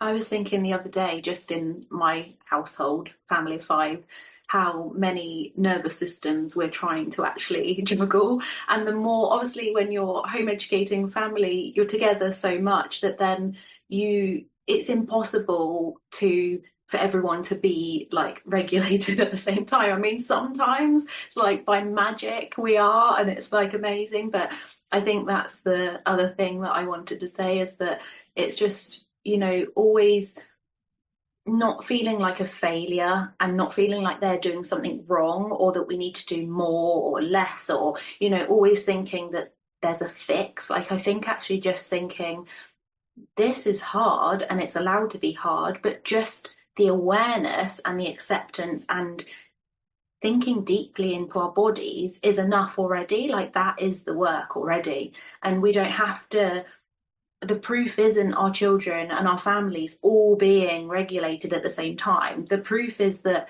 we are having these conversations and we're noticing things about ourselves that we never have in however many years of living, and we're passing on that information to let our children sit with that themselves and understand their own nervous systems, and advocate for what they need and want and how they're feeling and their capacity and all of that, those things that we never had. And so it's, the goal isn't that all your children are all have the same capacities and have the same ability to regulate and be regulated all on the same days. And it's okay that it's a real juggle, and that some days we can't even do what we wanted or planned or whatever, because we're just not the day for ourselves. And so then there's that whole thing of then our nervous systems, they're trying to borrow ours and we're not quite at our like usual today, and then we're feeling drained from them and they're feeling lack of safety from their safe person, and it gets really messy. And I think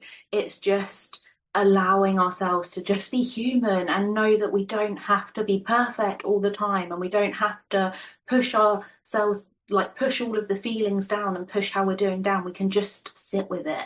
We can just lay it there in front of us, name it, not shame ourselves, just hold it and let it pass. It's going to, we're all going to be okay. And I've really learned to just embrace everyone's really good days, because like, say my middle was having a really wobbly day the other day, and then the next day my youngest was having a really hard day, and I was like, oh, who's next? Like, but it's not like I'm feeling anxious about it anymore. Like I used to just be like, oh my God, what's next? Now I'm just kind of like the other way. I notice the wobbly days, I notice the hard days, but do you know what? I mostly just absolutely embrace everyone's best days when they are really loving it, especially when I see them all come together and play for even 15 minutes together, or something happens that you just think, wow, like we're allowing this to happen. We're allowing the good and the joy and the capacity and the lack of overwhelm, like the embracing each other's interests and what they love and being themselves and not having to push down, not having to fawn and mask. And that's what's amazing, and that doesn't not come with hard, like that comes with hard too. So yeah, that's such a good reminder. I can relate to that a lot, embracing those days when one of your kids, or yeah, for me both at the same time, are having they're right into their play together or something, and I can easily think to myself like, oh, how do I make it so that this happens more often? Yeah. But I mean, really, you're right. Like it does come along with the hard, and I think it's so valuable to talk about it. And we've talked about this stuff on here before too, because for me, I found it easy to forget that, like, I don't know, sometimes it feels like everyone else has it figured out.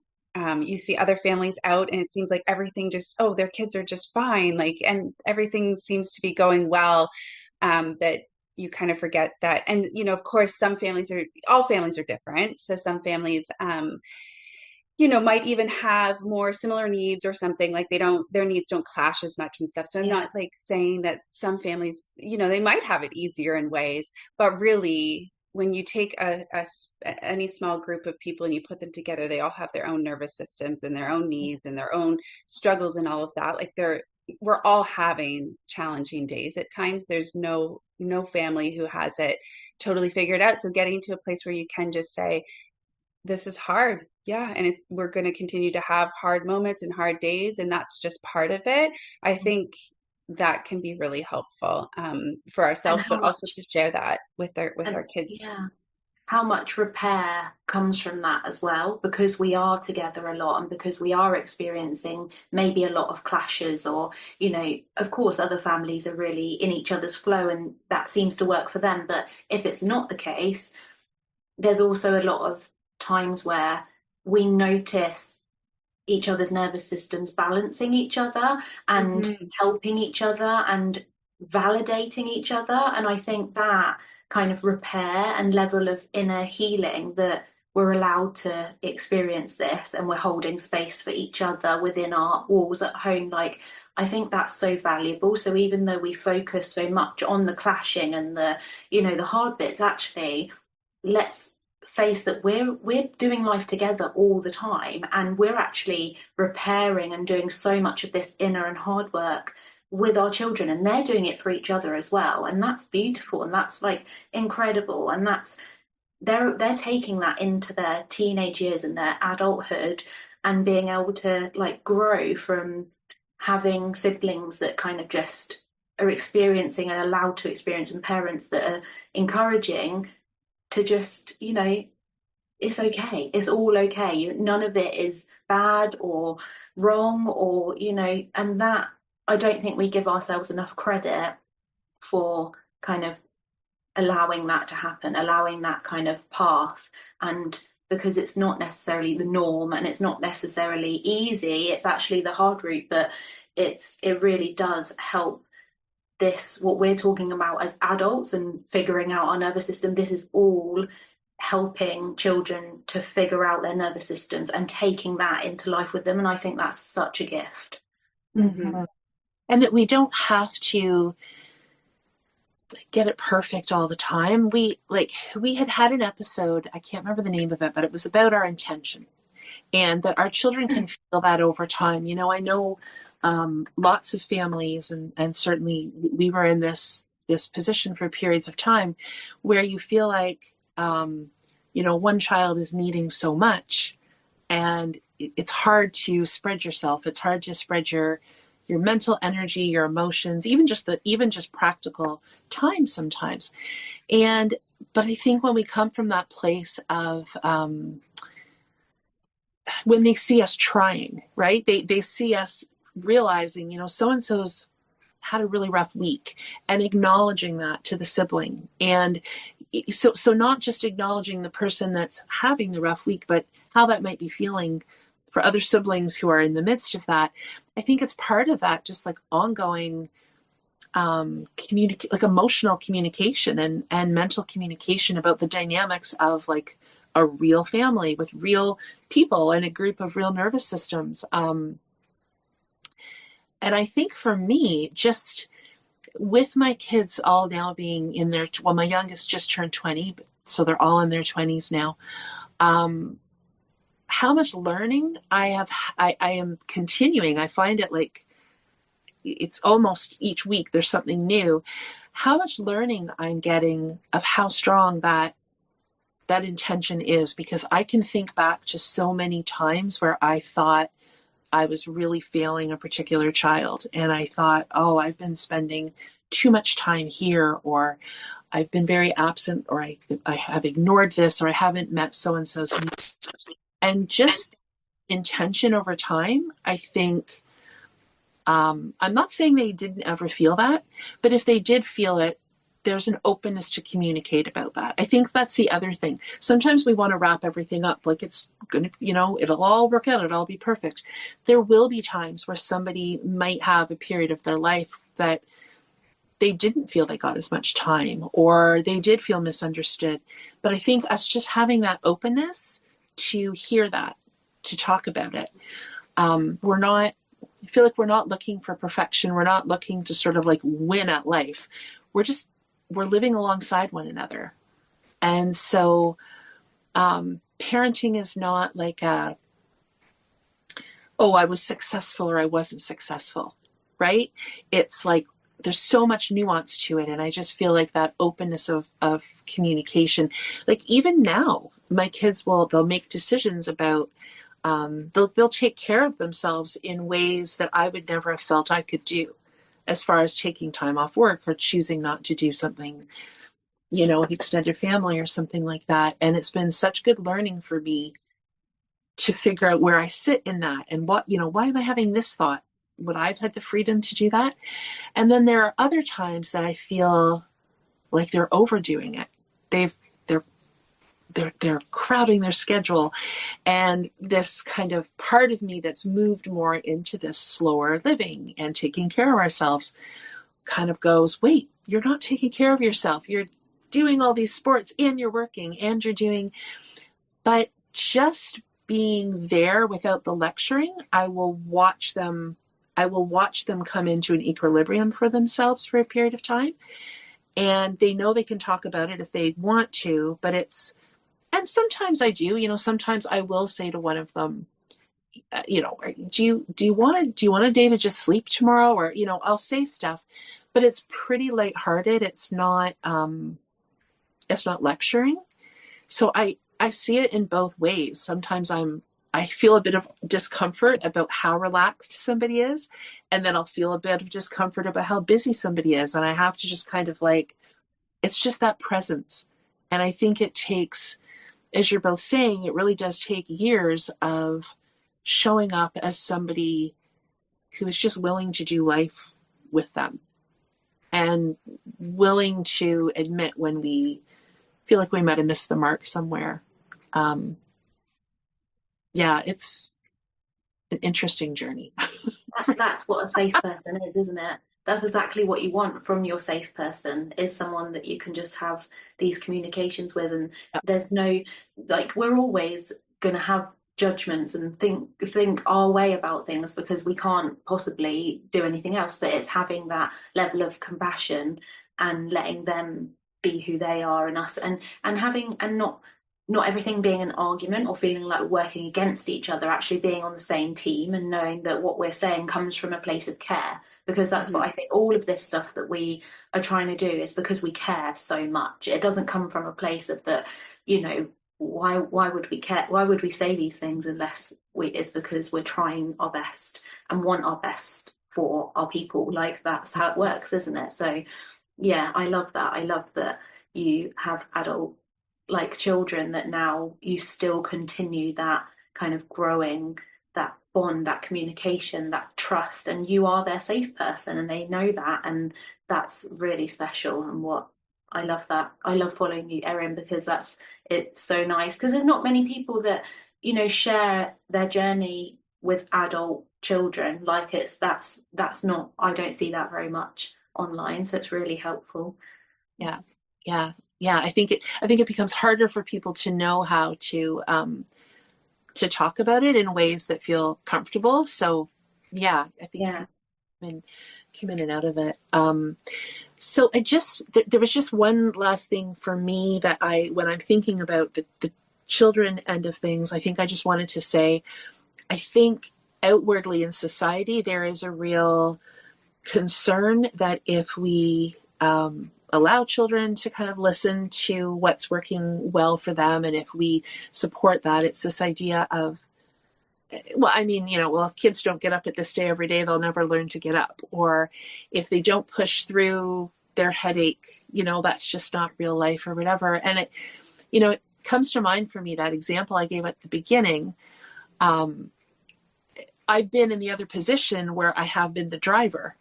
And of course, I wouldn't have jumped out of my car at an intersection. I think we have to give people's systems credit that we hang on when we need to hang on, right?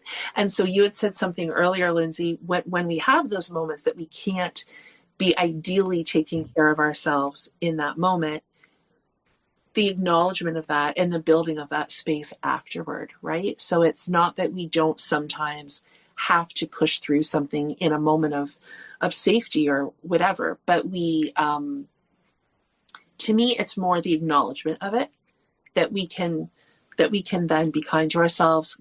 And so in this case, be kind to our children. We notice that they've had something that's been really overstimulating, or they couldn't find a way out of. When I was thinking about this car piece, and at the beginning you were talking about fawning, which is exactly that's what I've done my whole life, is this fawning. And I can remember as a young kid, maybe 7 or 8, I had a really good friend. And so I was often with their family on the weekends, and both parents were smokers. And in the winter, windows up in the car, we would be sitting, 1980s with a car full of cigarette smoke, which just doesn't really happen anymore. We just have more, but at that time that was very common for people to smoke in the car. I remember just feeling this sense of suffocation. And in that moment, would it have been safe for me to advocate for myself? I don't know. I mean, I was very much brought up to be polite if you were being hosted. I don't even know, given that the particular father in that family, I'm not even sure it would have been safe for me to say anything. So sometimes we do find ourselves in situations where we have to make it through. But what's interesting to me about that is I didn't do any reflection after that. That was just something I kept putting up with. I don't think I talked to my parents about it. And so that's the distinction for me, is not that sometimes we're not in an unpleasant situation where our systems are activated or it's not the best, but it's like, do we feel we have the ability and the right to make a change after that? And I think that's so much about what this type of parenting and communicating with our children is about. Is, will our kids be in tough situations? Sure. But do they feel that they can talk to somebody about it and maybe choose not to be back in that situation again? I hope so.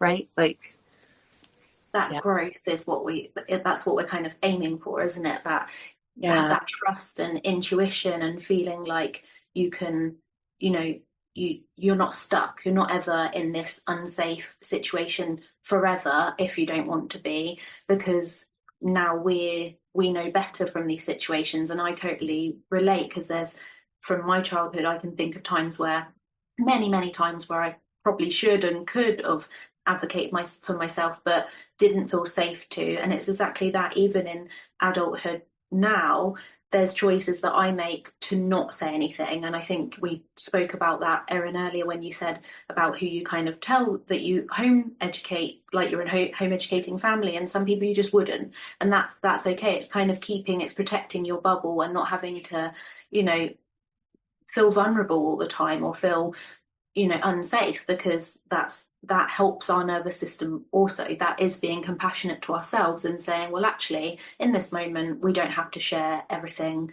to everyone. And it's, that the choices that we make are sometimes that we are just going to have to push down, but knowing that we are pushing down now, rather than, and kind of letting that process out after and thinking about it and thinking how it was wrong and not okay, and letting our nervous system recover from it. That's why it's healthy. Whereas before, as children, suppressing that and feeling like we were the ones that were wrong because we were feeling uncomfortable and we should have been absolutely fine, and how were we being so judgmental to our grandparents in that car or whoever, because like they were fine and why wasn't I fine, and then I didn't say anything. And that's how it's all, this cycle has carried on, because it's like, well, children are just, they don't have a say, they don't have feelings, they're not allowed to, they just have to put up and shut up, and that's how it is. So we're allowing that growth and that trust and that safety to bring our children's nervous systems to be normalized as humans, exactly how we are as adults. And I think that work is so valuable. Yeah.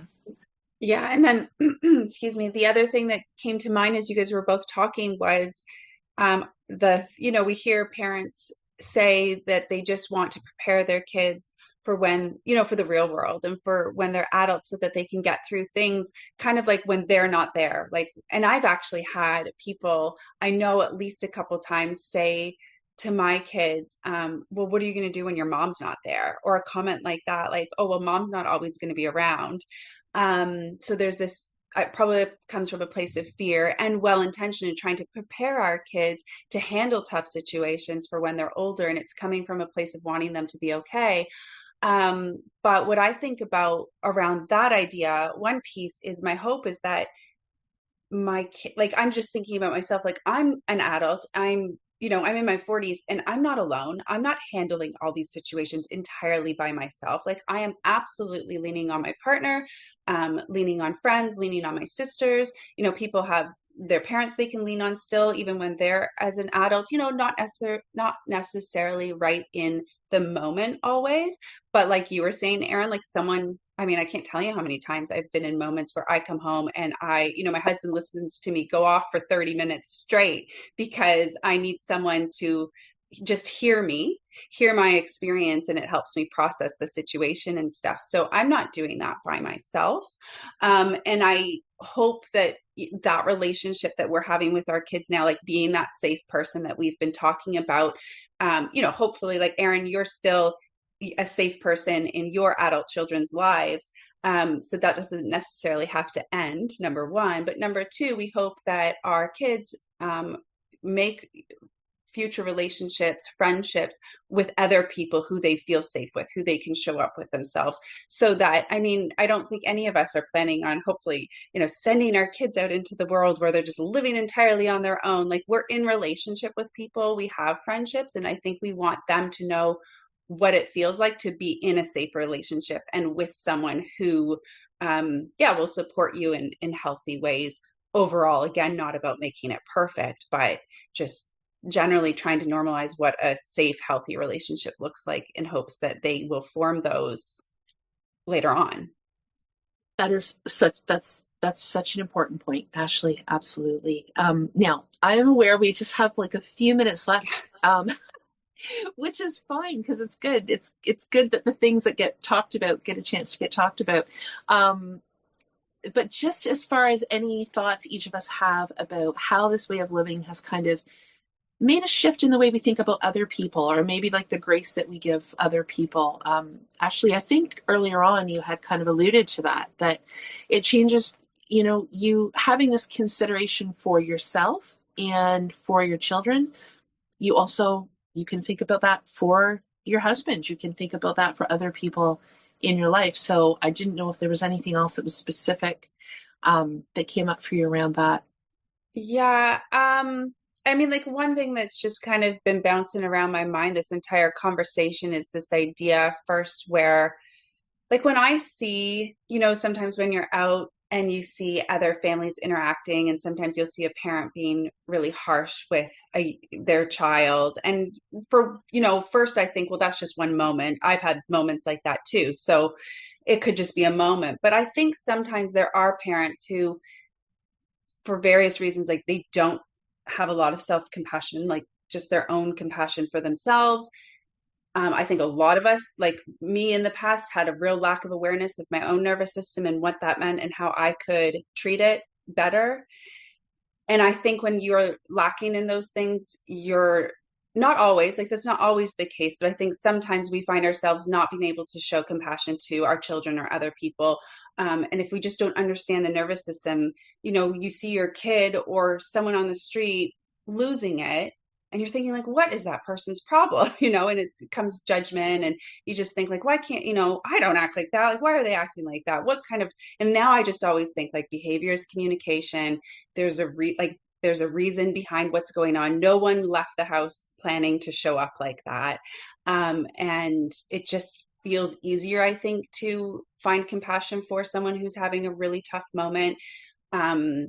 And understanding that their nervous system is in great need of support. So for anyone of any age, like, I definitely see it with kids. And I mean, I don't want to say I didn't have compassion for kids who were having a hard time before I learned all that. I did, but just knowing a little bit more and maybe that even gives me permission for my own self-compassion as well. But I think it goes both ways. And I mean, that's conversations I have now with my kids too, when they are dealing with another kid who's having a really tough time, and that's really hard on them. Not always right in the moment or something, and not all the times, but sometimes we'll talk about, like, I wonder what was going on with that kid. Like, I wonder why they were feeling that way. And often I'll say something like, yeah, they were really needing support from a growing up or someone in that moment. They were having a really tough time, which growing up, I don't remember feeling that way. Like, the adults around me weren't communicating that way and using that language. It was more so like, that's what you don't do. When someone else was misbehaving, like, that's not okay. Rather than getting curious as, like, what's going on for that person and what can we maybe do to help them. Yeah. I think just having that vision through a nervous system lens first, like, if we always just try and have look through those specs whenever anything's going on, it changes everything. It speaks volumes for itself, because you already just flip how you think about things, how you think about what's going on inside of you, what you're seeing with your children when you're out and about, in your family dynamic, everything. Now it just is really, it's practice. You have to keep kind of putting those specs on and looking through the nervous system first, and that takes years and years and years. I've been doing this for years, and now it very much is normal for me to do that first, but that comes with time. And I think that's why we have to allow ourselves to just for the change to happen like quite slowly, because it's not something that's just going to be, oh well, now we just understand everything, we have loads of self-compassion, and we have loads of, we're not judging, and we're very kind, and we're very, we try and always think calmly first, and that's not going to happen. But what we can do is kind of take a moment to just choose to look, to always think. It really helps actually, because it gives you that minute to just kind of go, oh, what's going on here? Let's check in with, what do I think is going on in that person's nervous system right now? What's going on in mine? Check in. And then when you're looking through that lens, it automatically changes everything, how you see everything. And so to me, that leads the way I parent, and it parents my children in the way that I want to parent them, and it helps my children to learn to have that self-compassion and that awareness for themselves too, and it helps our unschooling, and everything comes from that nervous system lens. So honestly, I can say that that's what's changed everything for our family life and made it so that it's actually much, much easier and in harmony as much as possible, with all the added crazy times and all of that. But overall, from the nervous system lens, is how it makes self-compassion easiest for everyone, and to have that kind of those layers within the house. So yeah, but it takes time. It takes a lot of time. It does take a lot of time. Yeah, I'll just add that I think what it's helped me do is, if I'm out or I'm somewhere and I see a person struggling, I'm often thinking about like parents with maybe young children, or not even always young children, but and it depends on the situation, but just trying to figure out how to almost just be with them in a space, and maybe we're just two customers at a store, but just kind of normalizing that in some way, whether it's kind of a supportive smile, whether it's picking something up that's dropped or been thrown, or whoever knows what the situation is. But I think just, it's almost like you're co-regulating a little bit with that person, because you're just bringing it down. Because in that moment, a parent is, there's whatever's happening with their child being dysregulated. But I guess I'm coming back to that external pressure at the same time. And so it can all just feel so much. So for me lately, that's something I've noticed, is just how can I just kind of help neutralize, normalize that a little bit. And it's not usually adding extra words. I want to say, oh, I've been there and it's fine. And you want to kind of comfort them in the moment. But I think it's more just about sometimes not adding any stress to it, picking something up, a little bit of a smile, if there's room, maybe saying something a little bit supportive. But for me, I think we need more of that when parents are out and about, that it's okay for people to have, for kids and for adults to have not their best moments out and about, and to just kind of try to hold that space even in those public spaces. So that's been coming up. It's funny, once you start thinking about it, I've just really been noticing that a lot, how much as humans we have that experience, and yet it's so taboo to have your child melting down or whatever. So I think if we can just kind of hold that for each other, that hopefully is helpful sometimes. But yeah. So thank you so much, you guys. I really enjoyed this today. Yeah, that was great. Thank you for joining us, Linsey. Oh, thanks so much for having me. I love being here. Thank you. So Linsey, we will link your any social media actually that you have. We'll link that. So I talked about your Instagram, Unschooling Stanley. Is there anything else that I should have mentioned? No, just that. That's it. Yeah. Okay. That's enough. That's it. Okay, we'll link that. And as we were talking, actually, I could think of a few other conversations we've had that I think could be relevant as well. So, so we'll do that too. So anyway, thank you both. And I almost forget to add at the end, if people can if you listen to the podcast and you find it helpful and you think there's maybe somebody else that could benefit from it, we always appreciate just passing on the word, leaving a rating or a review. Super helpful. So, okay. All right. Thank you so much, and we'll see you later. Thanks. Bye, guys. Bye-bye. And this ends our conversation today. We hope you found it interesting and maybe helpful. If you'd like to connect further or see additional content, Hayley can be found on the web and on Instagram at Taking a Kinder Path. Erin can be found at Everlearning. And I, Ashley, can be found on Instagram at AshleyAsMama and at Storytime Shelves.